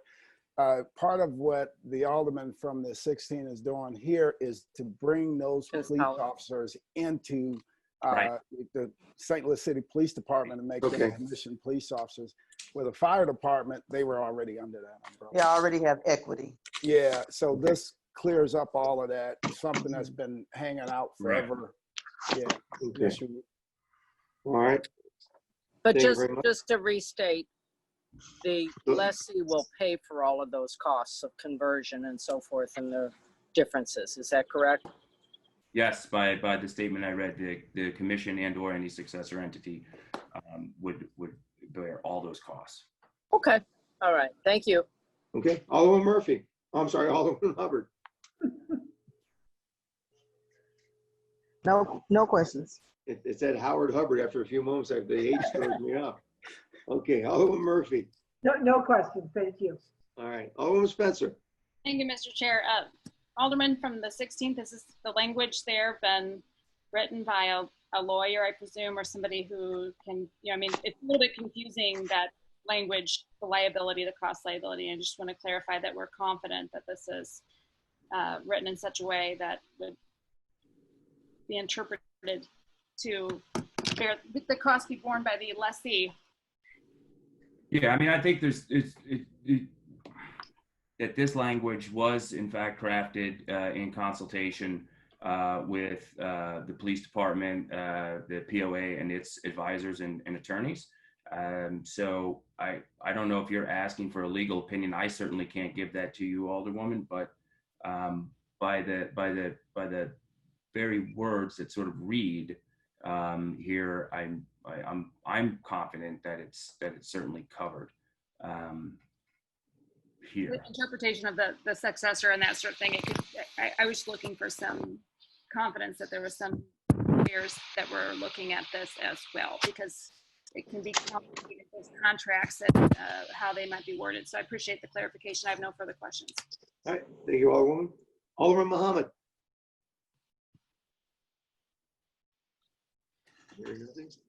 I have nothing, Alderwoman Boyd. Mr. Chairman. All right, thank you. Alderwoman Boyd. No questions. Alderman Clark covered. No questions.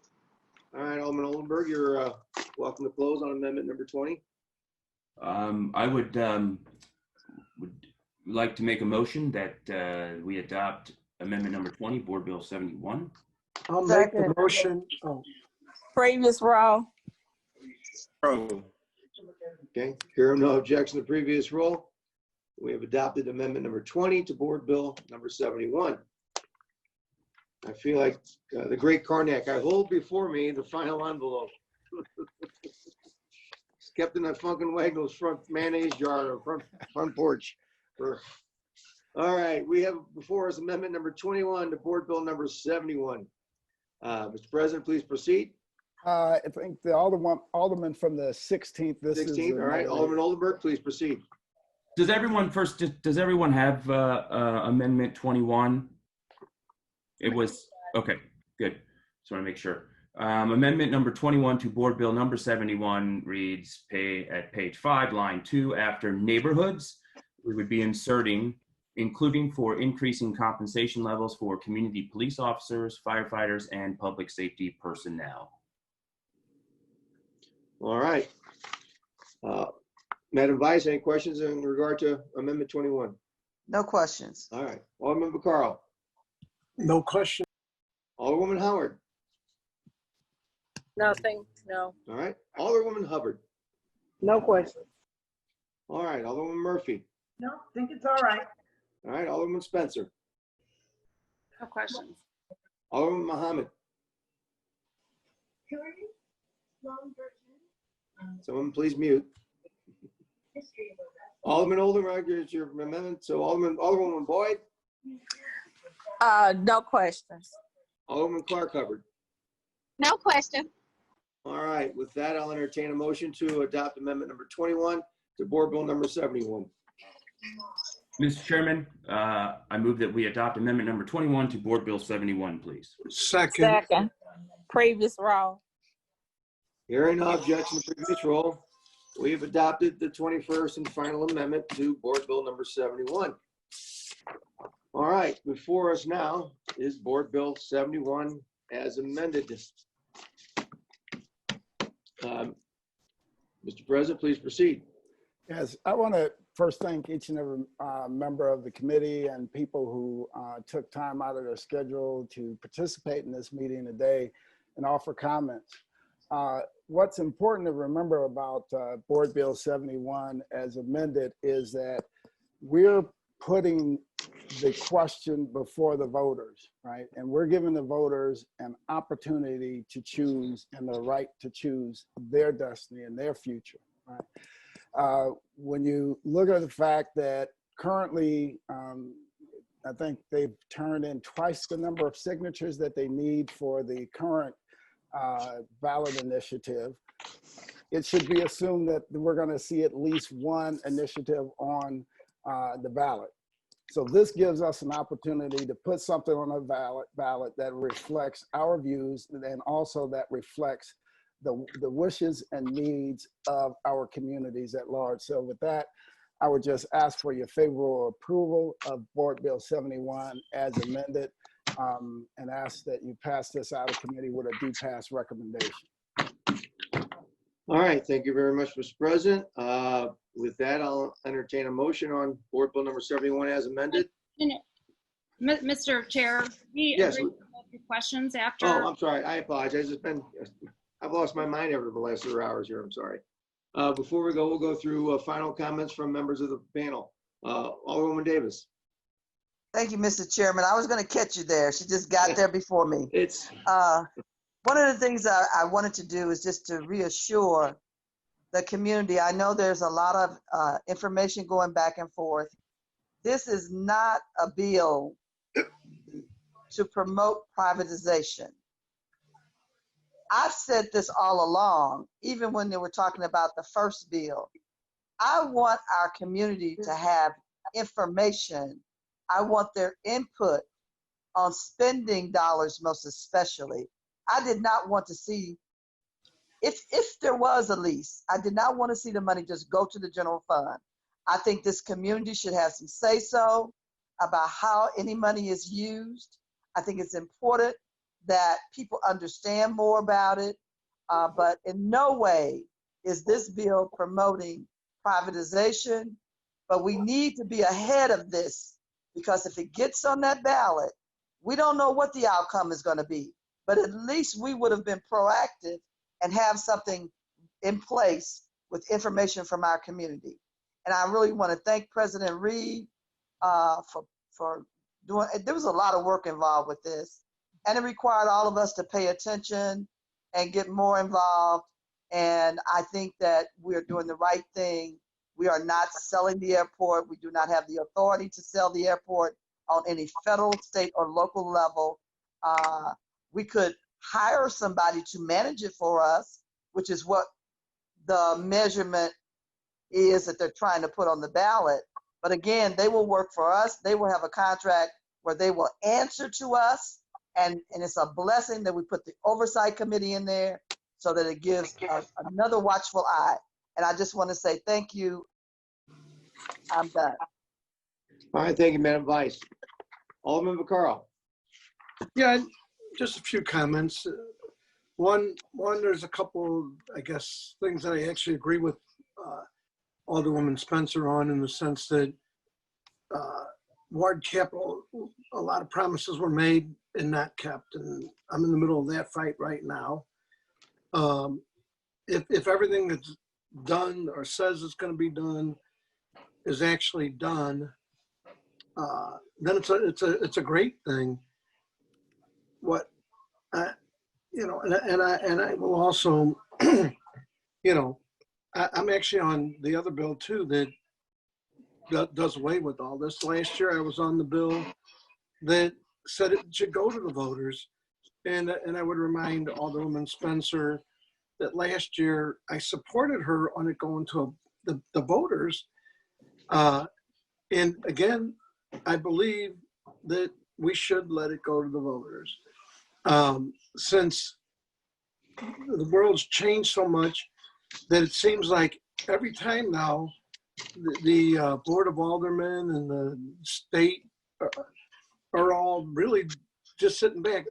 People are getting paid by people to go out and do these ballot initiatives. To the earlier people that said, gee, I signed it because somebody just told me something, I would like to remind everybody that's against the putting the 28 wards back on the ballot, that when all that was done, there was a lot of lies and mistruths about all the money that's going to be saved by doing this. You know, I'm going to vote for this, and I'm also on the other one, I'm voting for that. But I do believe that it should go to the voters. I think everybody should understand that's all we're doing. The voters could very overwhelmingly vote this down, and there's a good chance they will, or they may vote for it. It's gotten to the point that we used to be a representative government and you elected your officials to make these decisions, but now everything's going to end up. So if we do nothing, there'll be an airport privatization bill on the ballot. If we do this, there's going to be 2 bills most likely on the ballot. And I would say that it's up to each alderman to educate your voters the way you feel. I'm really not sure if I'm for this. I have a lot of questions, but I am for the right for people to vote, that to put this on a ballot. So whether or not, I'm voting to put it on a ballot, whether or not I support, I'll be clear, how I feel with at least the people in my neighborhood. I'm going to give them at least what I believe, but at least I can put it in their hands. I trust them, since we're no longer a representative government and everything's going on a ballot. So anyway, that's just my comments. I am going to vote for this because it goes to the voters. And that's what we tried last year. All right, thank you, sir. Alderwoman Howard. I agree. I think it needs to go to the voters. This bill, and I agree that, I would like to have had more time with it, to study it a little more. But I guess between now and, being sent to the floor, that's time to do that. And if there's any amendments that need to be made, they can be made. My concern is making sure the voters are well educated and know all the implications of this and how it will affect the city long term. We're talking 49 years. I probably won't be here to see it turned out, but I just want to make sure that as we move forward, this is a good thing for our city, because we're at a tipping point here, which is critical. It's a critical juncture in our history in so many ways. So I will support putting this before the voters. I can't say how, if I will support it beyond that, though. Thank you so much. All right, thank you, Alderwoman. Alderwoman Hubbard. Thank you, Mr. Chairman and members of the committee. I definitely support this bill. I will say this: I'm glad that we've had some time to digress, because some of the comments that were made during this entire process, some of them I deem to be very offensive to our leadership and what we do as a body. I take offense to when people question us about, and I think that has gotten kind of period. My colleagues or whomever else that frequent these people that feel, white people that feel it's okay to tell Black people how to advocate for Black lives. I would hope that you all would take that back and let them know how disrespectful that is, because we eat, sleep, breathe being Black. Our ancestors were Black and they died. And so the most important part of this bill to me is that if we do privatize or lease it or whatever, some of those resources can come back to our community. There was a comment that kept saying, follow the money, follow the money. Well, had you all been following the money for 100+ years, we wouldn't have two different cities. I wouldn't have had to walk over bodies as a kid to get to my bus stop to be bussed out of my neighborhood. So, I find it kind of strange how people come up and they're so are all for transparency and we need to check this, and they're anti-incentive when, we didn't get here overnight, but I feel that this is a step in the right direction to make sure that we get some of these resources. Currently, people in my community, they don't even have vehicles or gas to get to the airport to fly anywhere. So they don't care about the city's airport being this treasure jewel or whatever. They don't care about that. But if by chance we do something that's more financially feasible for the city that will specifically send resources to their community, then that's what they care about. And I know we all are elected to represent the interests of our constituents, but I think it's quite sad how we have all these issues going on, and most plainly how we have our city comptroller come before us and act like nobody is trying to think about what's in the best interest of the city. Well, I mean, she has served in that capacity longer than almost any of us have been elected. And we have 2 Black people on the board of ENA, and there's always conflict and friction our way to try to get something happens with We're having audio problems with so you. I go in my votes and go to sleepy holding to anyone but the. Okay, sorry about that. I'm in the case in point. I'm in the 5th ward where we have limited broadband and limited access to Wi-Fi. And this bill does that. And I'll leave it right there. And I just ask that all my constituents favorably support this bill. Thank you.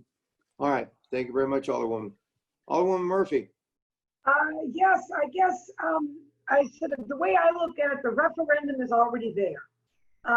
You know, it's going to be on the ballot. It's, you know, they have twice as many signatures as they need. I definitely think this should go to the full board. I'd like to hear what all my other colleagues feel about this. I have not made up my mind, you know, one way or the other. But I do believe that the discussion needs to go on. And we need to hear how we can get the proper money out of our airport. You know, the proper tax money. All we get is that $6 million. And how we can pay down the debt. If there is another way for us to do it, I want to hear that at the full board meeting discussion. If there is another way to make this asset work for us. So that's all. Thank you. All right. Thank you, Alderwoman. Alderwoman Spencer. Thank you, Mr. Chair. We've heard a lot today about how the petition is a done deal. But I'd like to point out that it isn't necessarily a done deal. We've heard that there's with a 1,000% security that it's going to be on the ballot. But we all know that the city of St. Louis gets our authority from the state constitution, the state of Missouri. And the state constitution authorizes the city of St. Louis, it grants us the authority to exist, and it grants us the authority to do any number of things that we do. It also grants us the authority to amend our charter. Article 6, Section 32A of the Missouri State Constitution, in fact, describes the authority of the city of St. Louis to amend the charter. In fact, the title of that section is called Amendment of Charter of St. Louis. And what states is the charter of the city of St. Louis now existing or as hereafter amended or revised may be amended or revised for city or county purposes from time to time by proposals therefore submitted by the lawmaking body of the city to the qualified voters thereof at a general or special election held at least 60 days after the publication of such proposals and accepted by 3/5 of the qualified electors voting for or against each of said amendments or revisions so submitted. Doesn't say anything about a petition process. And I have received consultation from several lawyers who would raise significant question about the validity of the petition before us, despite or regardless of the number of signers of the petitions. And we heard several people today who raised the question about the deceitful ways in which they and people they knew signed the petition. But that's not what we're here So the validity of the petition itself is not so sure. It's certainly not 1,000% sure. And it's something for which we deserve and we should require to have an opinion from the authority of the city of St. Louis before we move forward under the gun as though this were a done deal. In addition to that, I would like to hear from the president of the board on whether or not he thinks, if we've inquired of the legal authority of the city of St. Louis on the validity of that petition. Yes, I talked to the election board, and the election board said clearly there is an initiative petition process and it has been followed. They said that they've received roughly 40,000 signatures, twice the amount that would be required to certify this thing. And that if indeed both items are on the ballot, right? First off, they have to get 60% of the vote. Mr. President, you're answering a different question. I asked if you talked to the head legal expert, the city councilor of the city. Mr. Clerk, Mr. Chairman, I'm not going to answer any further. Well, okay. She's trying to engage Well, me in the point another is that we don't crazy have legal clarity, not from the Board of Elections, but from the top legal advisor of the city of St. Louis. Board of I'd like to Elections ask is that we go through some of the questions I asked yesterday that weren't answered, if we could, Mr. Chair. Point of order, point of order. Yes, Alderwoman Boyd. Please, as the vice chair had asked, could you please let the other person completely answer or not answer before you speak? Thank you very much. And ma'am. I was given my answer, but I was cut off. Again, let's all calm down here. All right. If I could, Mr. Chair, request that we answer the questions that are asked. It's very difficult to ask. Certainly. You had was it 2 or 3 questions? I had notes from yesterday. I know, but when the questions when other questions are not answered, it's very difficult to not interject and clarify when there's clearly been some misunderstanding on the other end as far as my question is concerned. One of the questions Point of order. I'd like to bring up a point of order. Yes, Alderman. State your point. I thought we were done with the question and answer period. There was plenty of time. Yes. My understanding, I thought this was to round up and just give comments. This is the closing, but as stated, the Alderwoman from the 20th had questions yesterday that we were going to get answers for her. One was in regard to the consultants being paid back. The other was into the appropriations, which I think we already covered earlier. And the other one was, what was your third question? Several. So the first question, as you pointed out, was whether or not the consultants. So I assume my point of order is overruled. Okay, your point of order, Alderman from the 23rd. These were questions that were asked yesterday, Mr. Chair, and weren't answered. Yes, I understand that. We have Dr. Gerard. Are you still with us, Doctor? Yeah. I'm here. He has the answers to the questions. I contacted the good doctor last night. He's a money doctor. I like that. And I believe you have the one was the timeline for which the consultants might receive their payback from when this happens. Correct. I'll go ahead. So Alderwoman Spencer's first question was about the CARES Act and whether. Okay, CARES Act, yes. And whether or not if we were privatized, we would receive funding from the CARES Act. In the Google Drive, there is an article that talks about Puerto Rico. All the airports in Puerto Rico receive CARES Act funding. As you may or may not know, the San Juan Airport is fully privatized, and they received $33.4 million in CARES Act funding. That airport's also listed on the FAA website. So assuming that we would, if we were to privatize, we would have been treated airport. You're breaking up, Dr. Hollins. You're breaking up. You're breaking up, Doc. Okay. Dr. Hollins, do you know how much the city of the Lambert International Airport receiving CARES Act funding? I want to say it's between 50 and 60 million. Yeah. So do we have an analysis on whether or not there's any relationship? There was the way the program was rolled out is basically they looked at all American airports. They did not specify whether they were privatized or not privatized. So all airports that were located in the United States and territories were applied. The same formula was applied to all airports. Thank you for the clarification. Okay. Do we have an answer for the question as to whether or not the consultants will be paid right off the top? Oh, yeah. I got it right here. I'm just going down my list. Okay. So your second question was whether or not the consultants will be paid. If a deal were to be done within 18 months of when we ended the contract. You have that date?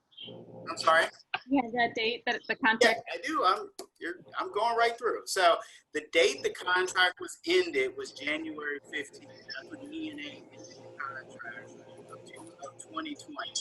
So we're having difficulty hearing you. 18 months would take it to, if the contract is done between, basically it's between now and July 15th, 2021.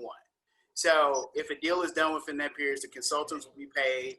So on a $1.7 billion deal, that would be about $44 million that the consultants would be paid.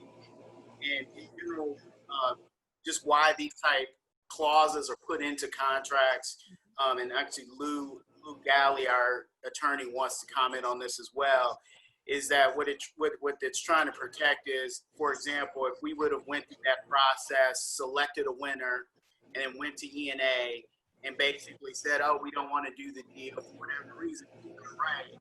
Or at the board level, not done the deal. and then turned around 6 months later and said, hey, let's do the deal. Basically, it prevents advisors from getting cutting out of the deal. Then they've done all the work, got you to the end of the road, and then you decide not to do the deal, you end the contract, and then in a period later, and then you deal and cut them out. And so you usually put anywhere from a year to 2 year period after a contract to prevent, because after that point, all the work that the consultants have performed is pretty much meaningless. You have to start over anyway. So whereas if you generally in that period, if you start during that period, you can use their work and then move forward. And so I'll turn it over to Lou Galley. He wanted to comment on that as well. Lou, are you there? I am here. I want to say that I don't necessarily want to comment, but I'm happy to.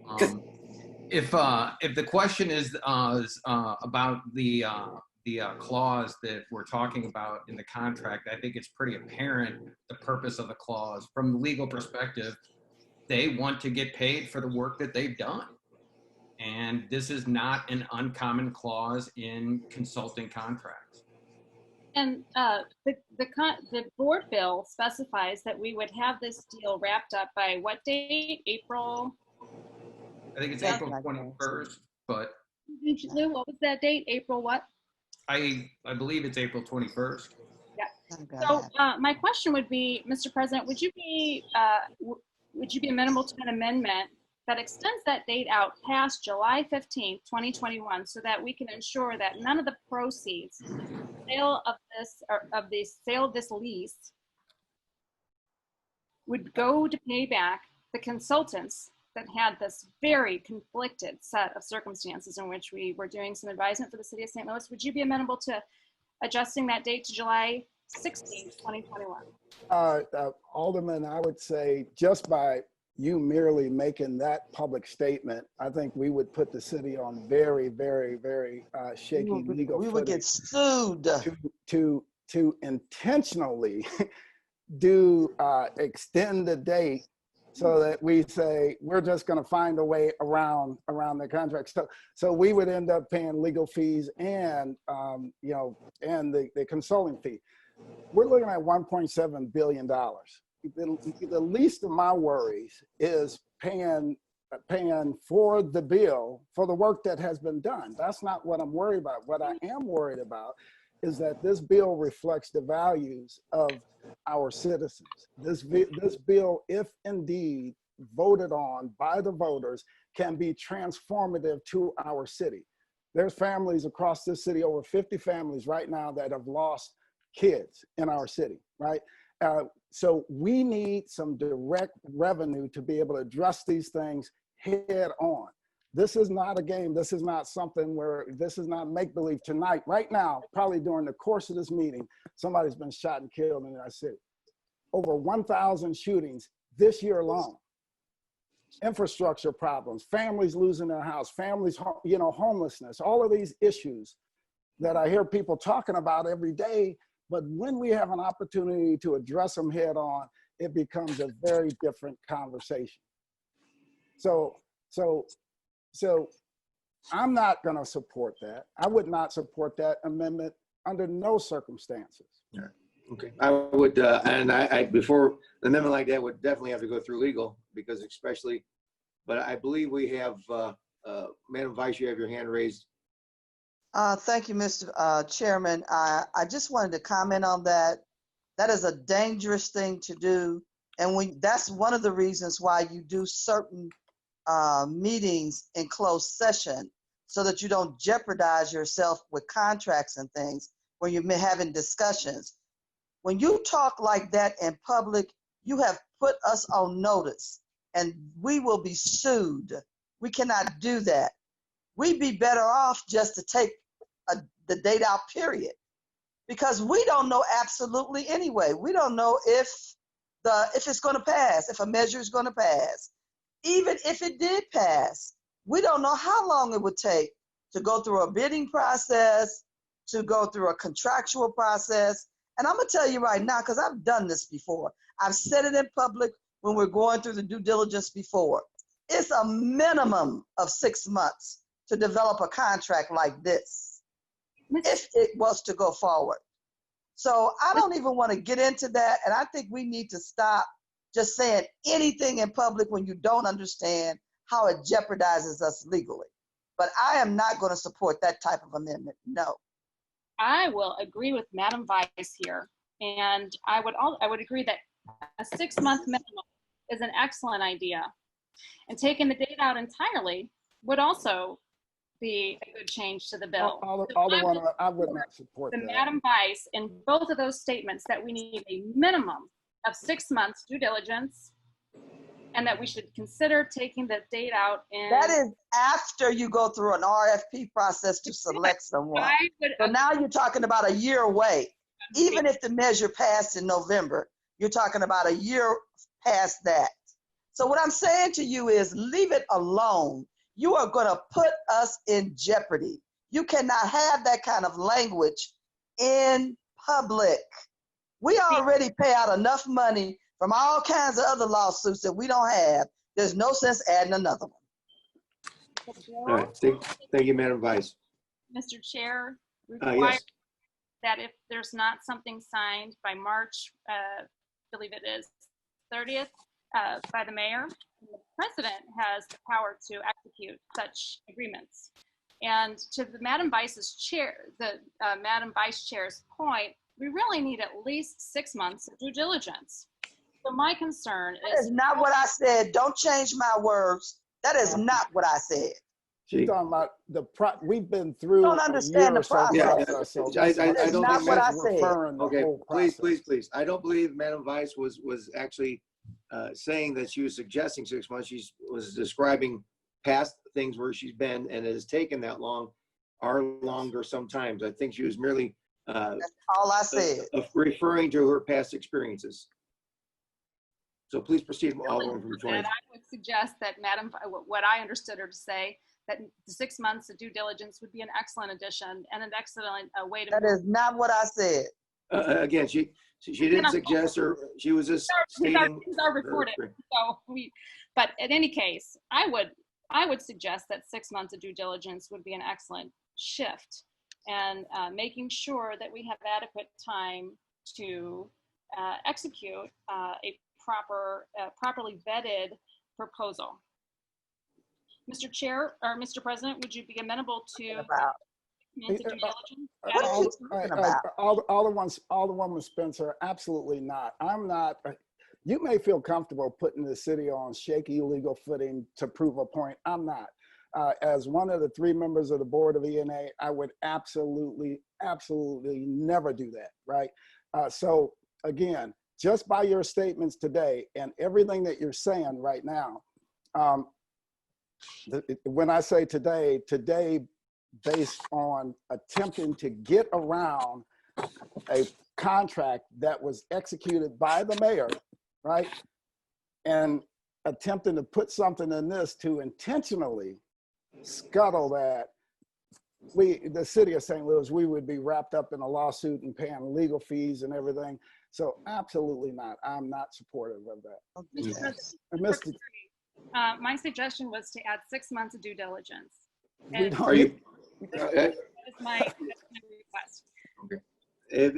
has nothing to do with the bill before us. You're talking about an action that has to do with if the referendum passes to have privatization. That has nothing to do with what we're doing today in this bill. This bill is simply being put forward with a vote to the people to have some consideration on how they want the funds spent. End of story. All right, thank you, Madam Vice. My request was to have 6 months of due diligence. And so— Okay, your request is, are you putting this in the form of an amendment that we'd have to vote on you can't just make a request. You'd have to form it as an amendment. Clear that he did not support such due diligence. Okay. All right. The sponsor doesn't. Okay. At that point. The other questions, Mr. Chair, that I had last week, or yesterday. It seems like a week ago. I don't want to interrupt Dr. Hollins, but one of the questions was to describe the role of the Board of Aldermen in the selection process. I only saw the Board of Aldermen mentioned once in the bill, and it did not appear that the Board of Aldermen had much of a role beyond passing this bill. And once we did, it appears to me, just regardless of the lecture about appropriations, we're all familiar with that, the role in selecting and overseeing the operations of the airport. Okay. Defer that question to the president's office, as it's not really a financial question. So President Reed is going to go ahead and answer that question. Yeah, the RFP process right now, when an RFP contract is let, right, or an RFP is put out, the Board of Aldermen does not get involved in that, which is why I was talking to you about that process yesterday. I tried to clarify that for you. So when an RFP is let, the comptroller has an appointee, the mayor, the president of the board has an appointee, the mayor has an appointee, plus the department in the executive branch has a couple people, right? So you have a 5-member board that reviews that RFP and makes that selection, right? The contracts then come before the Board of E&A. Exact same process in this one. The only difference in this is instead of just one appointee from the Board of Aldermen, we now will have 2 appointees, right? Where I will appoint 2 people to sit on that commission. So the board essentially has even more authority than they would in a normal RFP process when we would just have one voice at the table. Mr. President, are those appointees appointed by you or the board? Yeah, they're appointed by me as per the charter. Board of Aldermen, I'm not speaking about the president. Does the Board of Aldermen have any role in the choosing of those 2 people? Mr. Chairman, this is a redundant question. Just I believe he stated that. I believe it's stated. I understand. It's been stated that the president of the Board of Aldermen would pick those 2 members. I believe that's the answer. The Board of Aldermen, do any of us sitting here? Typically we don't. If I can, I don't know. I know through all these things that we have the boards itself. We don't ever appoint ourselves to commissions. We are. I've never. Members of the committees are appointed by the president of the board. The only time we are involved is during the caucus when we take our seniority, become committee chairs. Any other appointee of a member of the Board of Aldermen is done by the president, is my understanding. And my last almost 18 years of down there, that's the way it's been. Mr. Chair, and I appreciate the extra explanation here. I know how we appoint members of our. My question is, does the Board of Aldermen play a role in the appointment of the Oversight Committee? We always, generally speaking, approve appointments by the president and the mayor to commissions and other things. They go through the Board of Aldermen, they get hearings, etc. Does the Board of Aldermen have a role? Well, Mr. President, let me clarify, Mr. President. Will these appointees, will they be going through the process that we currently have through the mayor when we have appointees to neighborhood commissions and other securities? Well, how is that the process? Mr. Chairman, and to all due respect to the Alderwoman from the 20th, but the Board of Aldermen does not approve not one person to an RFP committee that's appointed by myself, the mayor, and the comptroller. It does not work that way. That's the only answer. So with all due respect, the board of Aldermen, allow me to finish, Alderwoman. The Board of Aldermen has the same power and authority. I'm gonna repeat it. I said it yesterday a dozen times till I was getting frustrated. Try not to get frustrated again. The Board of Aldermen has the same power that you have when any RFP is let in the city. It has the same power, right? All right, thank you, sir. That's the answer to the question. Serve on RFP committees. The answer is no. That's the answer. Great. The answer is no. Thank you, Mr. President. Right. Any other questions? We missed from yesterday. The role of the Board of Aldermen and the oversight and choosing of a contractor, that would potentially answer the process. I don't need a lecture about how we do other things. The question Mr. Chairman, I'm not gonna, I've answered that enough times. Okay, I believe that they I've believe the answer answered to your it enough question. times. I believe the answer to your question is no. Is there another question you have? Thank you. Is there any other questions? And we haven't. That's. Again, I asked the question. I believe that question's been answered. I believe that the answer is no. It's been answered. If you don't mind, I was moving on to the next question from yesterday. Well, what is the next question? Okay. So the next question that I asked yesterday that we didn't get a response to was, how many airports on mainland United States are currently working within this federal program?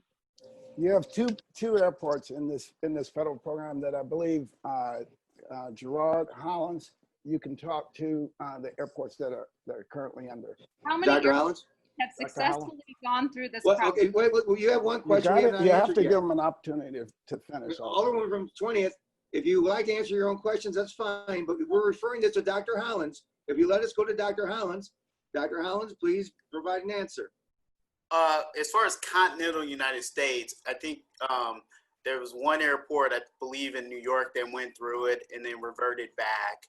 And then I believe, and then obviously Chicago went through it and then the deal didn't close. And then in the entire United States, you have, the only closed transaction or second closed transaction was the Puerto Rico airport, San Juan airport, which to your point is not in the continental United States, but it's still current, it's a territory and it's still currently run by a private operator. Thank you. And it went under the program, so it's under the same program. Yeah. And do you have another question, Alderwoman, that was not answered yesterday? Dr. Hollins, there is only one airport on mainland United States that has successfully gone through this process. Is that correct? And yes. Yeah, I would. Yeah, I think that's you're speaking of the New York. You can, I mean, we're parsing words. You can make the argument that Midway made it through the process. They just didn't. They were approved. They never had a private operator. Correct.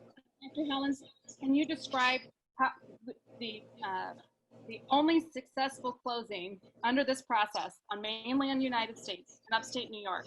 I got to ask for a point of order. I would like to stay on the topic of the bill before us. Exactly. The questions that are currently being asked have nothing to do with this bill. The only other airport that's done this before on mainland United States. This bill is talking about disbursement of funds. Okay, I've taken a vote to the public. Okay, Alderwoman from the 20th, what is your? The other airport that's privatized. Has nothing to do with it. Okay. Not considered relevant by the vice chair of this committee. That is unbelievable. Okay, I'm just trying to. San Juan Airport went through the program. Do you have a question? Mainland United States. It went through. They went through the program. We've been talking they about went through the program, and they is that your question? Point of order. Go ahead. Dr. Hollins, how much did it cost taxpayers? Alderwoman from the 20th, please silence for a second. You have a question. We don't need any more discussion. What is your question? Dr. Hollins, when the operator left and left the airport in upstate New York, how much did it cost local taxpayers to regain control of that asset? I'm not aware. I don't have that figure. I'm not aware of it. It was reported that it cost local taxpayers $78 million to regain control. The private operator operated that airport for 7 years. Their largest airline carrier left, and it became untenable for the operator. It cost the local taxpayers $78 million for one airport. It's nothing to do with this bill. What was the closing cost of the whole deal? Was the closing cost north of $1 billion?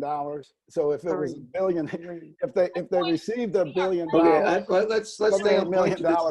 I mean, you still end up in again. You're making statements, Alderwoman Spencer. Do you have a question? The last question I have from these are supposed to be yesterday's questions we're answering. Yesterday we talked Yesterday, we talked about whether or not the similarities, some of which are verbatim from the petition itself. Mr. President, can you verify that none of the folks involved in the petition process helped craft this bill? Yes, they did not.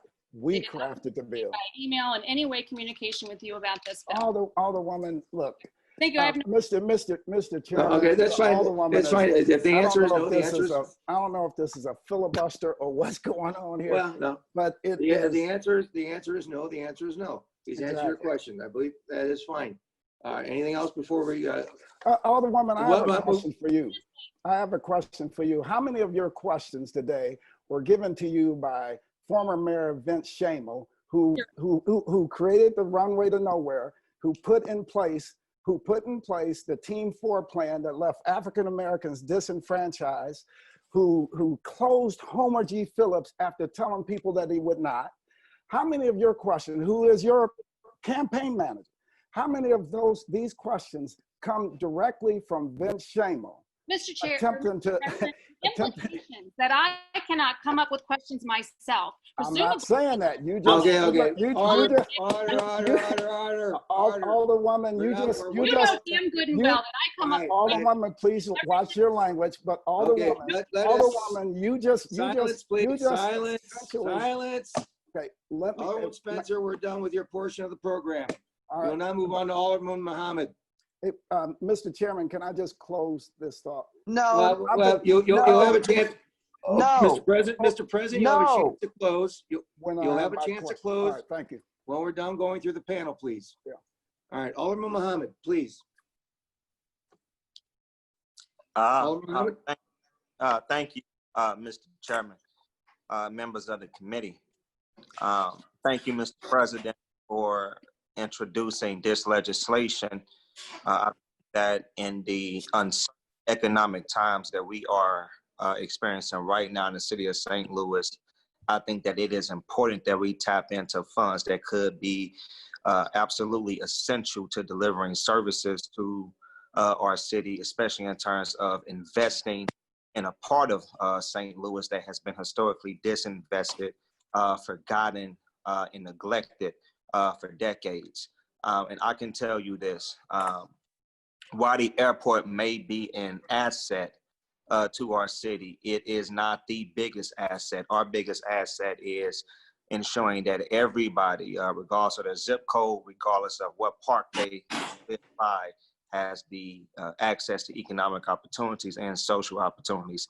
And if leasing the airport does that, if leasing the airport gives me dollars to develop my ward, then I'm all for it. I think that we have to be smart and strategic right now as we continue to legislate and as we continue to govern our city. And we cannot legislate or govern if we do not have the resources nor the financial backing to do it. So I think that this board bill is worth looking at. I think that this board bill is worth passing. In fact, we are asking the voters to decide. And we will ask the voters to decide again on ward reduction. The same argument that we're using, the same argument that we used before when the airport privatization process was going on was, well, voters need to vote. Well, now voters have the opportunity to vote. You trust in voters, then let's absolutely trust in voters. So I commend you on this board bill, and I think that the legislative language that's in it is necessary. And right now, this is an investment in my community that needs it the most. This is an investment in North St. Louis communities. This is an investment in South St. Louis communities that have been neglected as well.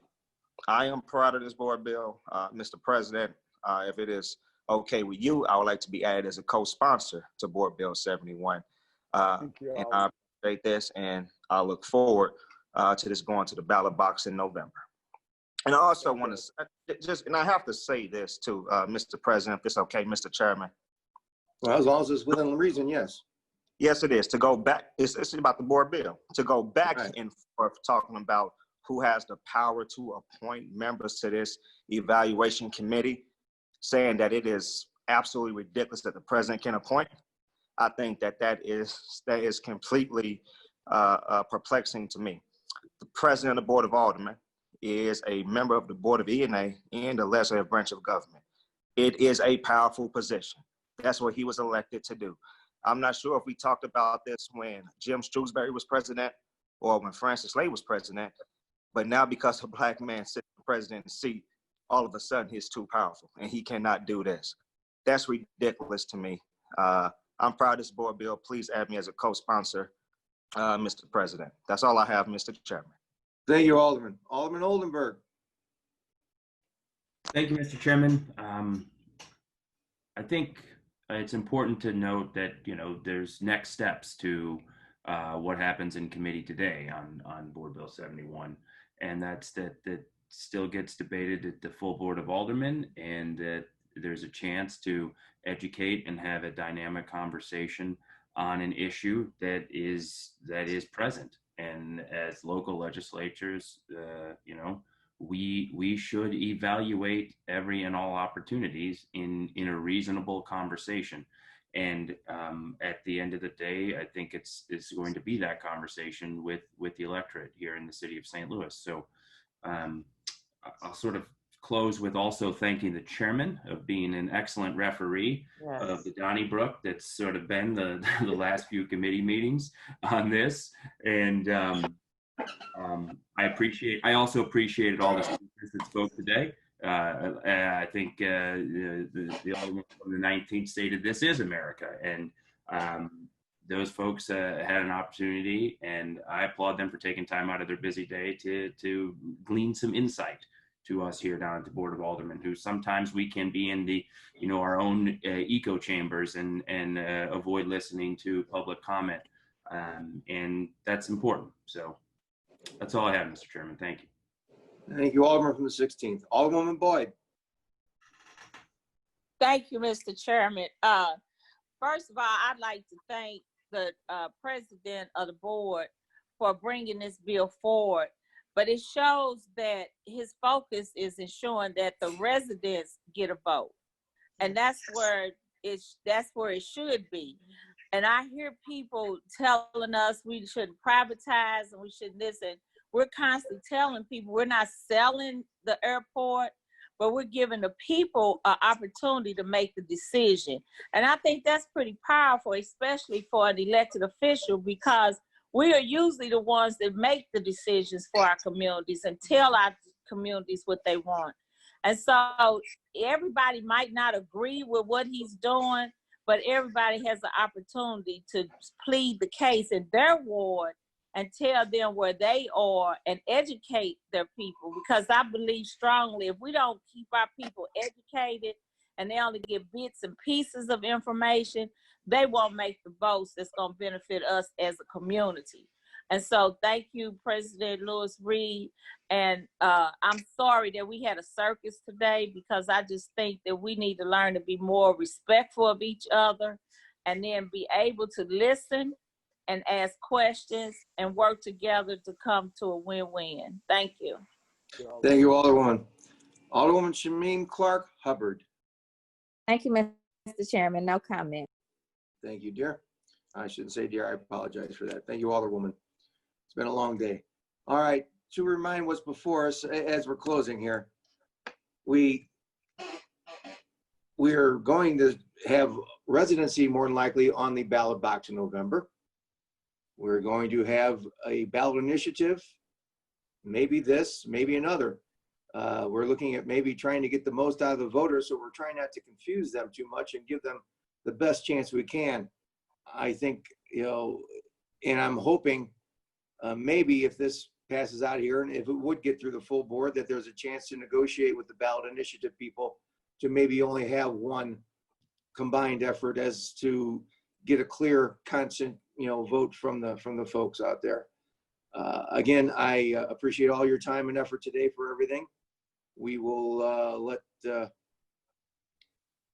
I believe, Mr. President, if you want to close on your bill. Yes, I just want to thank each and every member of the committee and all the people who have tuned in for the last couple of days to hear what's going on with this bill. You know, this bill, like a lot of bills, especially when you have ballot initiatives, you will have good information and misinformation that is given out to the voters. It's going to be absolutely critical during this election cycle that we assure that good information is out there. It's also absolutely essential that the Board of Aldermen has something on the ballot that reflects our values, that can have the opportunity to address some of these systemic issues head on firsthand. This bill, if indeed the voters end up voting this in, at least has the opportunity to address the issues of the Delmar divide that has plagued our city since I don't know how long. And I also want to, stress to people, no matter where you live, not just in the city, the region, and the state, the Delmar divide impacts you.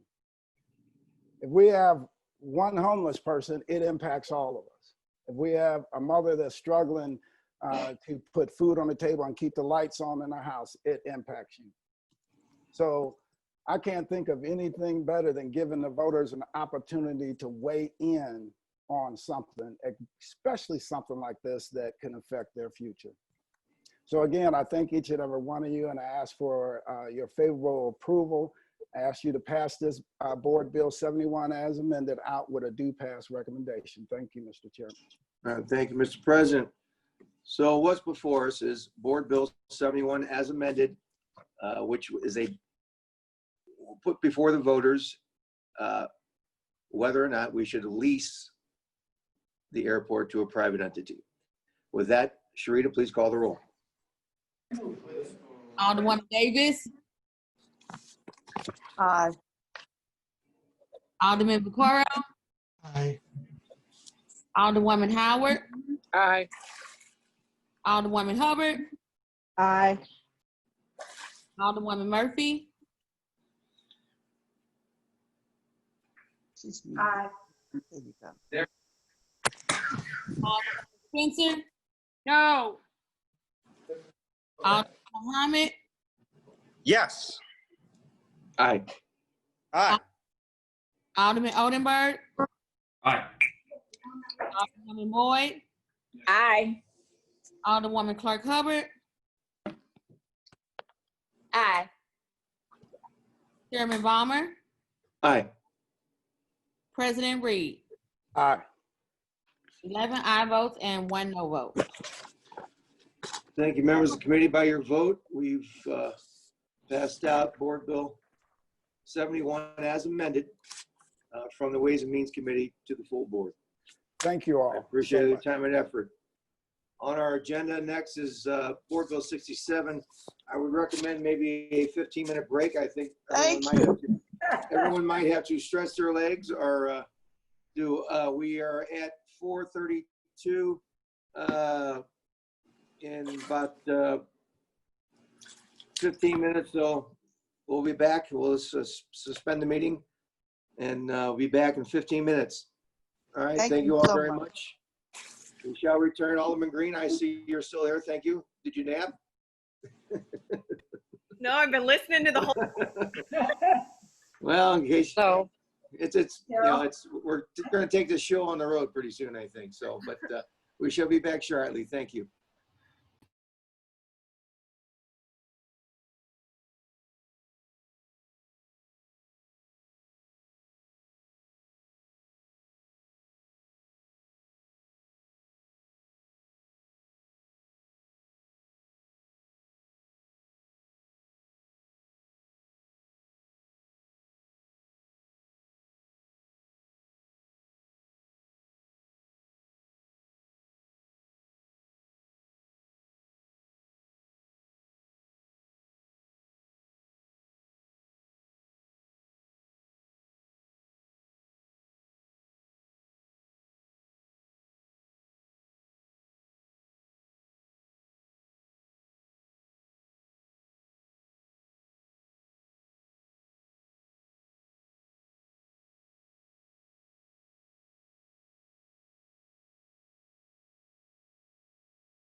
STL TV, how are we doing?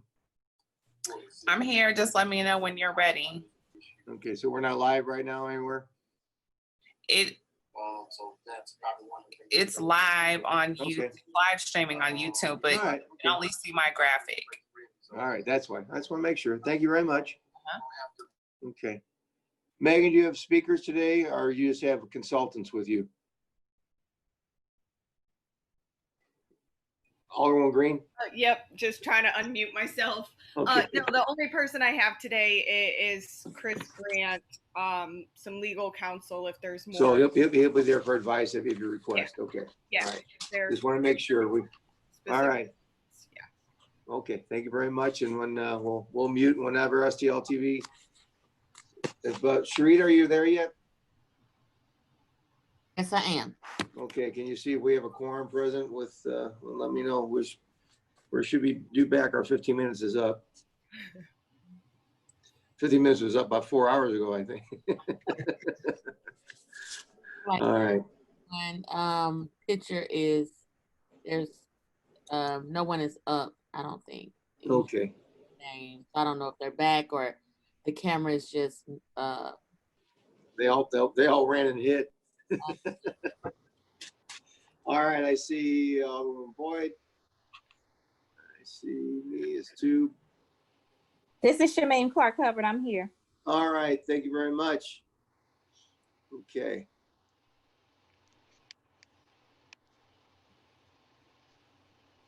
Okay, if you're present, all my committee members, please let us know. Unmute and give us a mic check. I'm here. Okay. I'm present. All right.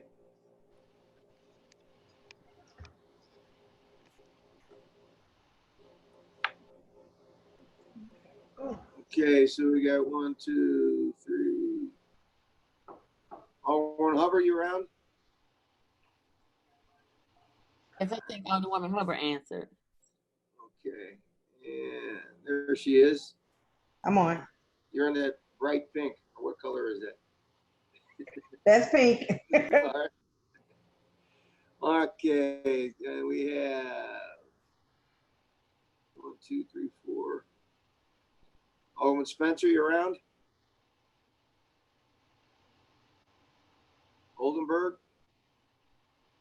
It shows them on the participants. Yeah, we're all a participant, but he's just hiding. All right. Technically, Sharita, I believe we still have a quorum. Yes, you can. So right. We will proceed, and I'm sure they'll all join us. Okay, are you ready, Alderman Balmer? I am ready, SLT. I've been ready for a long time. Okay, Yeah. hold on. I'm gonna. You let us know when you're ready. Okay, you can begin. All right, thank you. We're now resuming the Ways and Means Committee hearing. And before us now is Board Bill 67, which we prefaced last Monday and had input on. And with that, I'll turn it over to Alderwoman Green. Please proceed. Thank you. As I mentioned on Monday and was emailed out last Friday and is in the drive at the moment, there is a committee substitute. And so that I would first ask that we bring that before us today. All right, so. I will make a motion that we bring the committee sub in front of us. Committee sub to board bill number 67. 67, I'm sorry. Yes. All right, I entertain a second. Second. All right. Sharita, please call the roll.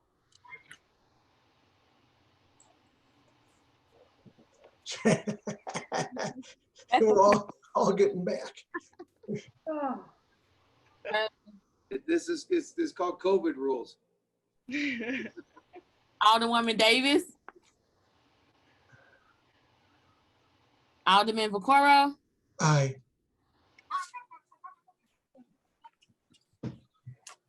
Alderwoman Howard. Aye. Alderwoman Hubbard. Pass. Alderwoman Murphy. Aye. Alderwoman Spencer. What do we vote for? Please mute. Voting on the committee sub. Thank you. Welcome. Spencer. Alderman Muhammad. Alderman Oldenburg. Aye. Alderwoman Boyd. Aye. Alderwoman Clark Hubbard. Aye. Chairman Valmer. Aye. President Reed still on. Alderwoman Davis. Alderwoman Hubbard. Aye. Alderwoman Spencer. Alderman Muhammad. 8 aye votes. All right, by your vote, we will be listening to Board Bill 67, Committee Substitute. Please proceed, Alderwoman. Thank you, and thank you to the committee for sticking it out today. I know it's a really long meeting, and so I appreciate you sticking around and making the time to hear this today. Board Bill 67 Committee Substitute, as we said on Monday, is an amendment to the Charter of the City of St. Louis that would require a public vote before representatives of the city can sign a contract to privatize city assets. The Charter Amendment, Board Bill 67 Committee Substitute, will pertain to privatization of certain city asset contracts where the value of the contract is 10 million or more, or the term of the contract is more than 10 years. And also to outsourcing of certain city services that the city has historically done in excess of $10 million and in excess of 5 years with renewal notices. So this is designed to require a public vote to be held on a privatization contract before the contract can go into effect. And one of the things that I was asked at the hearing on Monday was for a list of sort of the things that this would apply to. So I did send out a fact sheet, which is also in the Google Drive today, but those specific things that would be classified under this are in both, let me get my page numbers here, are on page 3, under what a public asset is, and outlines those. But I took basically the verbiage that was in the board bill and put that into a frequently asked questions section to try to make that a little bit more easy to digest. I want to make clear that this is just for contracts for privatization of city assets over 10 million and for a contract term that is 10 years or greater. And the things that would be encompassed under that are facilities that are owned or managed by the city of St. Louis. One of the questions I had earlier in the week was about whether this would pertain to parking. And our interpretation would be yes, it would. That, certainly if parking were to be moved under the city and become a city asset, it would definitely have to go up to a public vote before that asset could be privatized. State law is a little bit more vague on with the parking division currently under the treasurer's office. It does, we do believe that it is still considered a municipal function, even though it is housed underneath a county office, and would also be, have to align with that. The second piece that I wanted to speak to was contracts to outsource certain city services. So the bill makes a difference between sort of city assets and city services. There are some things that are more tangible in the city, like like parking, like the water department, like our transit systems, like the airport, bridges and roads that, could be made into toll roads, which we've seen happen in other areas. those are more tangible city assets. But we also know that privatization can occur to city services. So things like the refuse department and corrections, or even EMS. Currently, if the city's EMS has overflow and all of our EMS is busy at the moment, it actually bumps over to a private entity to pick up the remaining calls. And so it is possible that, we could see a future where, the entirety of EMS is wanted to be outsourced to a private company. And so it would include things like that. What it does not include, any city contract that is less than 10 million, less than 10 years, or any outsourcing contract that is less than 10 million and less than 5 years with renewal. It does not apply to LRA property. It does not apply to construction, repair, maintenance of public right-of-ways or public easements. It does not apply to the sewer district. It doesn't apply to any of our federal or state contracts that are, we often act as a pass-through of money, especially through our health department. We take in federal grant money that then goes to various nonprofit organizations to do community health work or HIV testing. All of that is in the exemptions of this bill as well. What it also does is it does not impact already existing agreements. So if there's already a contract in place that would, under this, trigger a public vote, this does not nullify those contracts. What it does do is keep those contracts in place and make them subjected to this once they come up for renewal. And when does the public vote occur? The way that it's written in the bill, the next regularly scheduled election, this would be held on the next, or the privatization contract would be put on the next general election. So that could be a November ballot, it could be an April ballot.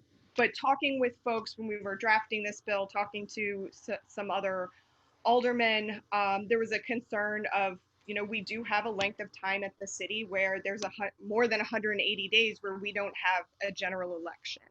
And so what if there's something that is more pressing to come up and, we don't want to wait a half a year or a year or 2 years to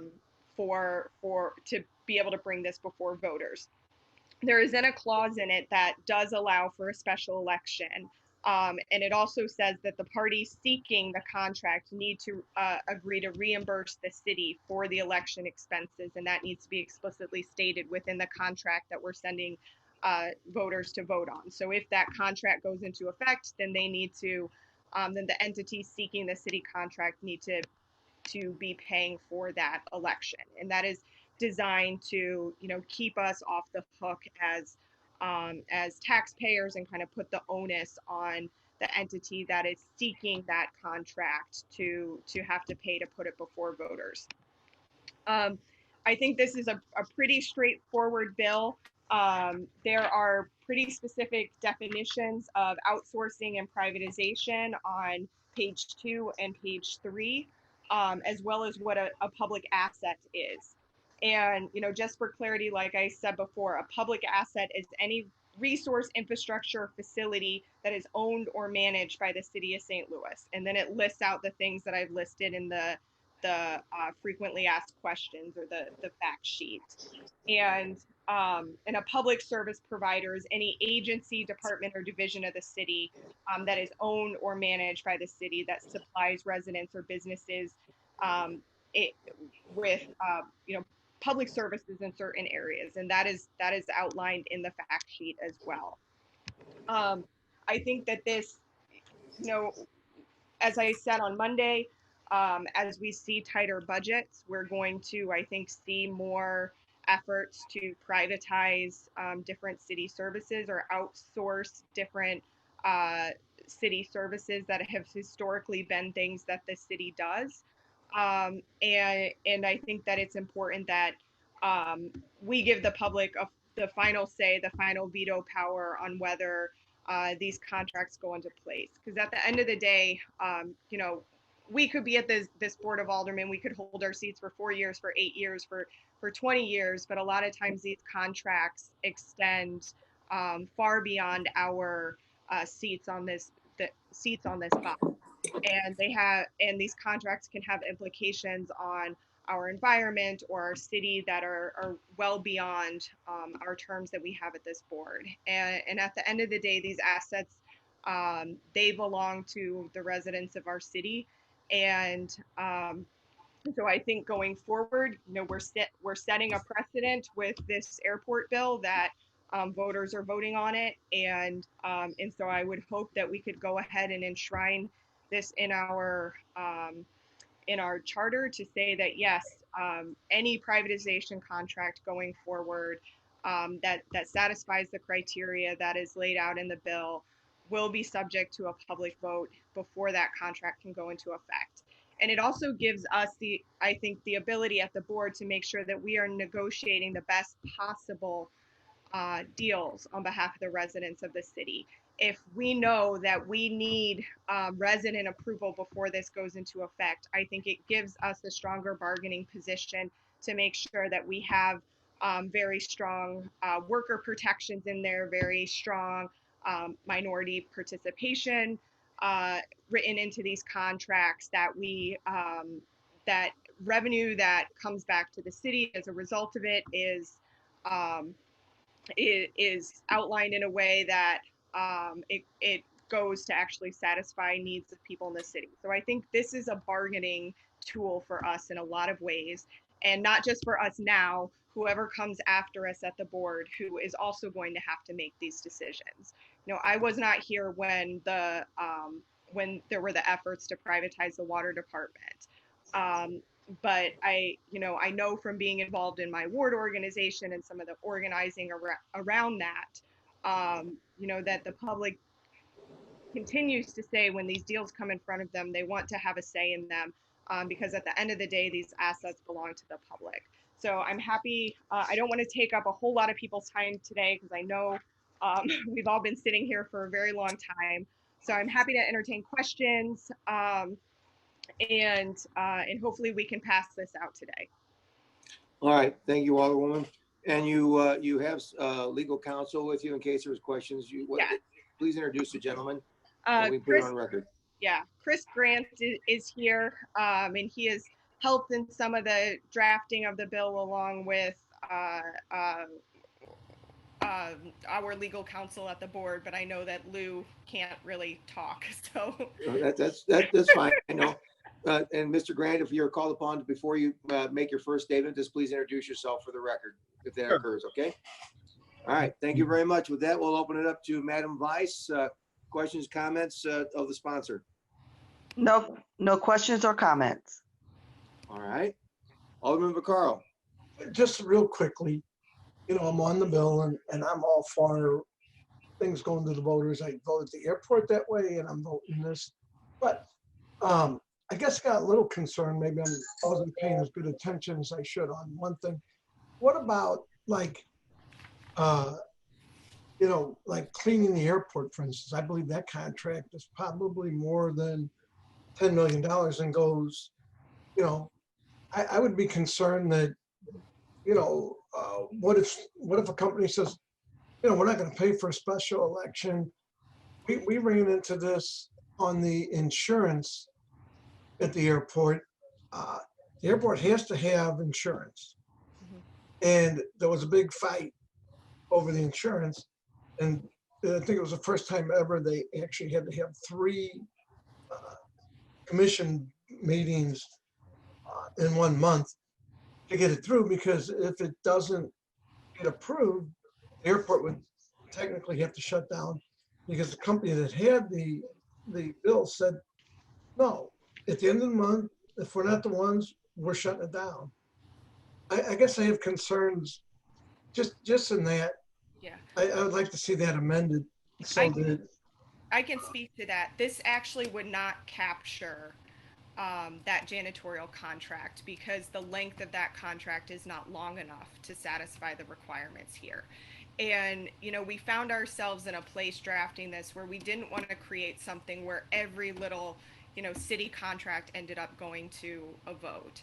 And that's the reason we did the 10 years, the 10-year stipulation in it. Most of the city contracts for outsourcing of services like janitorial staff are shorter terms than a 10-year contract, and for that reason they would not be in this.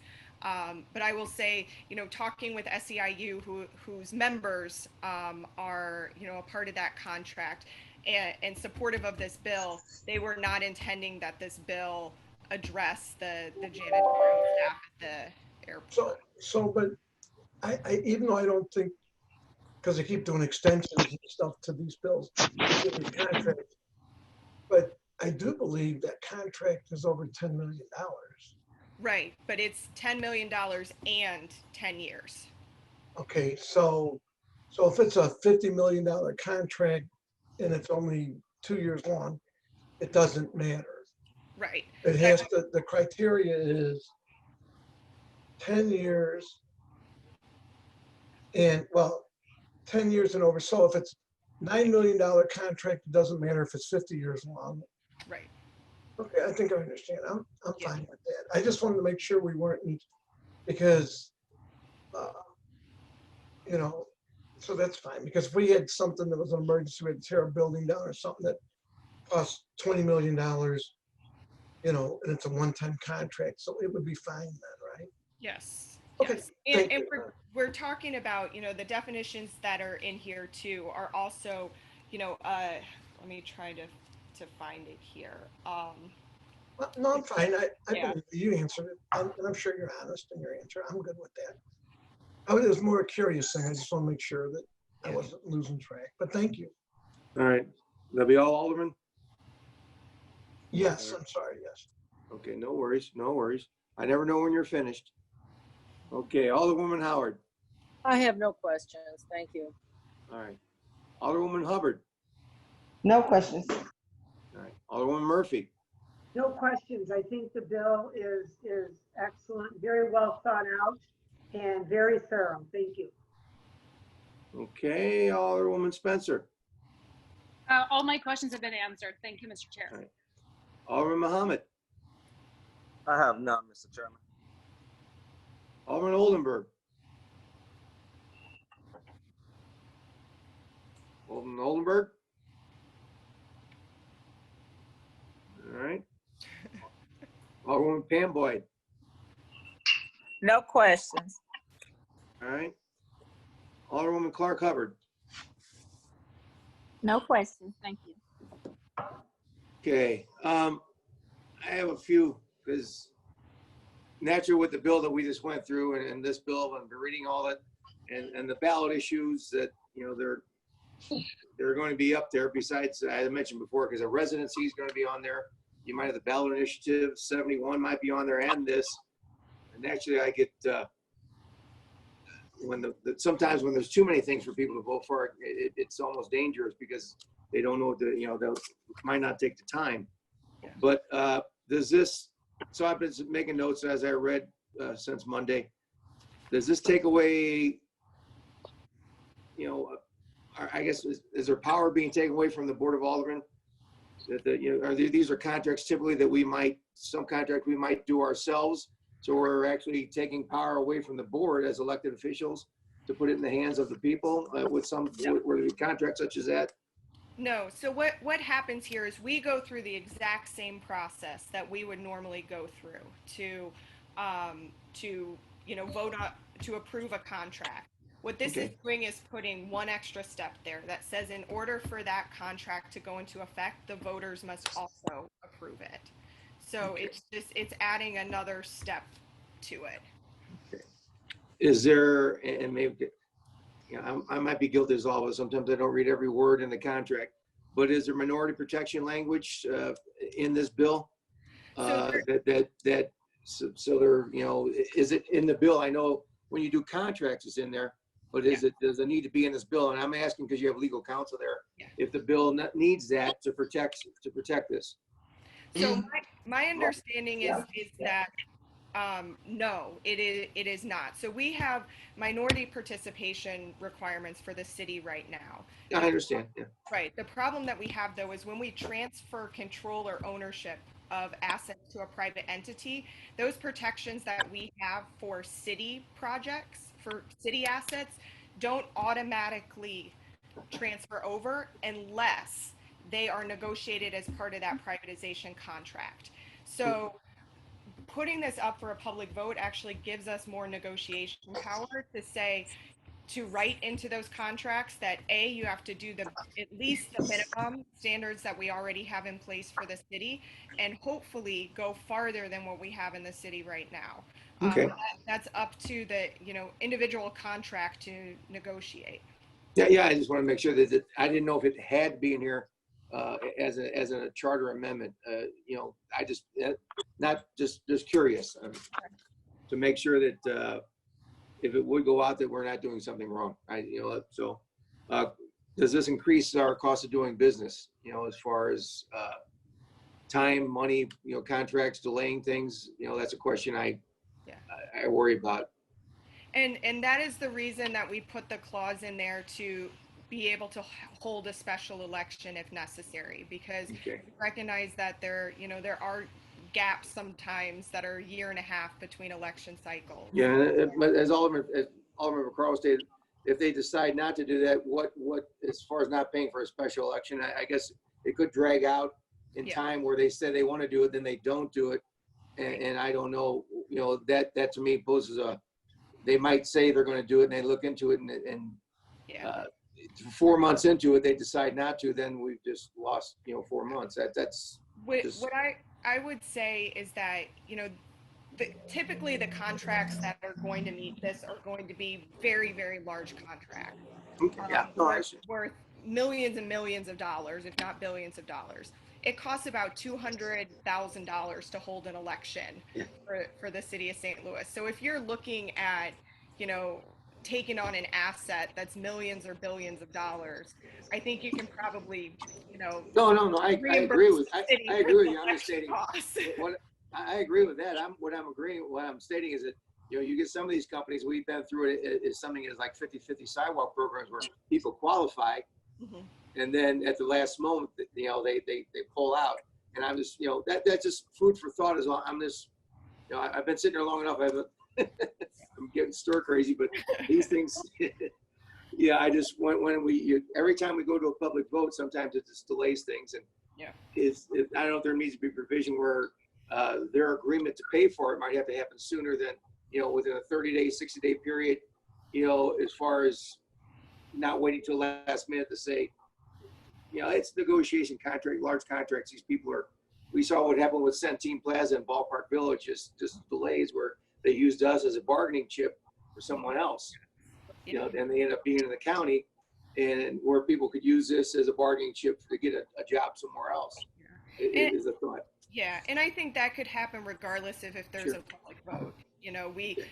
Our city can still be pitted against another city for something, No, usually we're pitted against the county for it. Yes. Okay, and example, so like the contracts with the YMCA. Because originally, maybe my notes were, because originally was this 5 years, wasn't it? You've expanded it to 10 years. So for services, it's 5 years. Okay. For an actual asset, it's 10 years. And so, but and I just YMCA contracts, and does Great River Greenways get into this when you go with the contracts with them, or no. Like the thing? I just just curious. So Great Rivers Greenway, my understanding, is a quasi-governmental organization that is sort of governed outside of the bounds of the city of St. Louis. And so just like, Metropolitan's, sewer district, that would not be a part of this. As far as the why goes, so I did not get a copy of that contract. I was not able to get a copy of that contract, but I did look at probably hundreds of city contracts drafting this bill, trying to figure out like how to draft something that wouldn't trigger a public vote for everything. Sure. You know, what I would say with the why is, you know, it's not a service that has, since the existence of those whys, it's not something that has been like historically under city control. It's been run by the Y the entire time. And Sure. so, you know, I think because the bill, you know, outlines that, that when we're talking about privatizing things or outsourcing, we're referring to things that are traditionally city functions.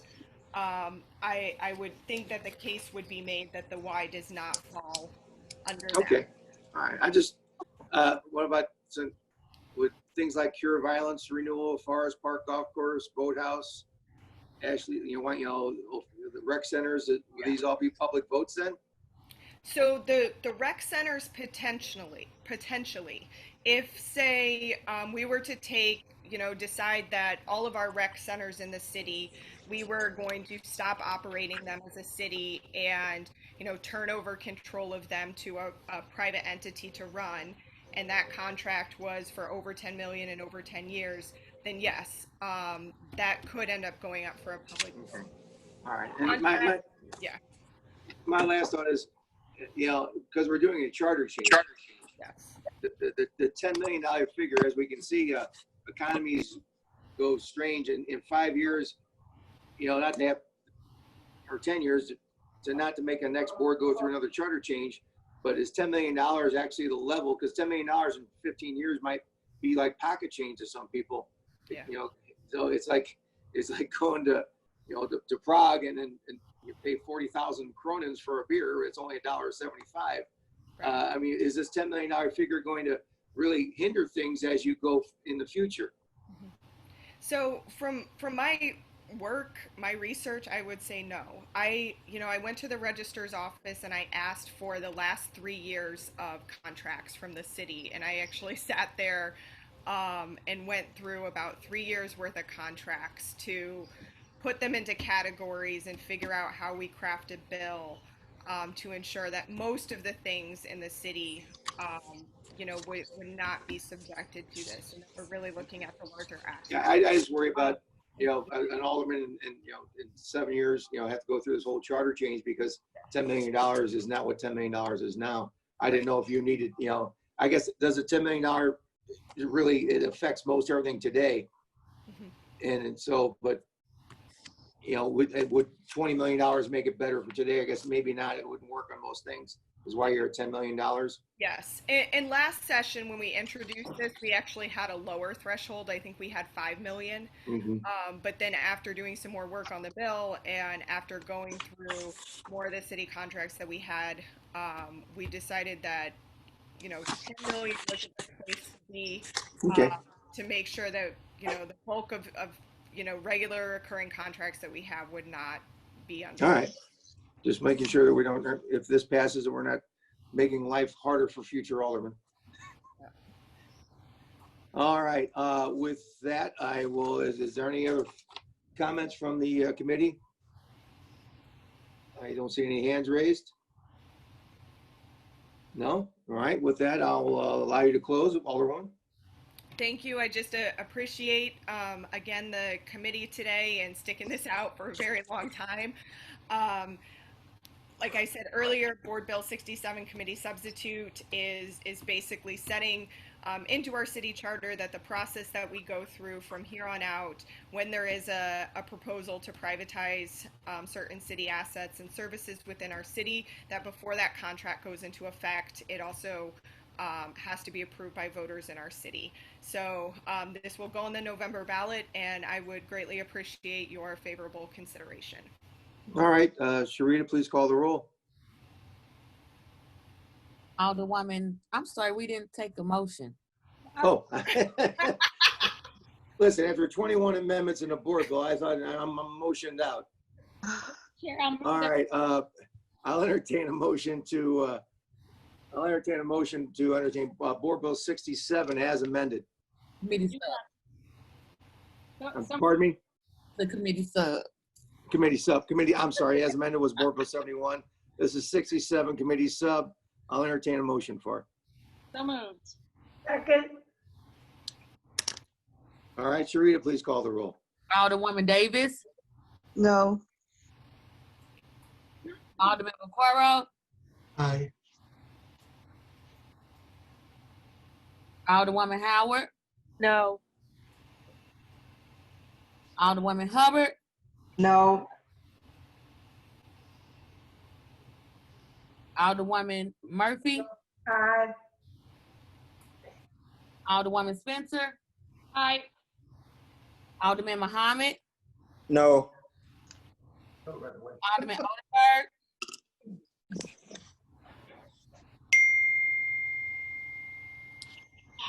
Alderman Odenberg, Alderwoman Boyd, No. Alderwoman Clark Hubbard, Aye. Chairman Bomber, No.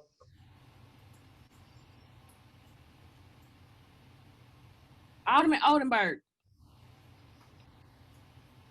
4 aye votes and 6 no votes. All right, by your vote, we've failed to move forward with Board Bill 67 committee substitute. With that, we will move forward. I thank everyone for their time today. I believe at the start of the meeting had no excused aldermen. And at that point, I'll entertain a motion to adjourn. So moved. So moved. Entertain a second. Second. All right, thank you all for your time and efforts today. Appreciate it greatly. Thank you. Thank you. Bye.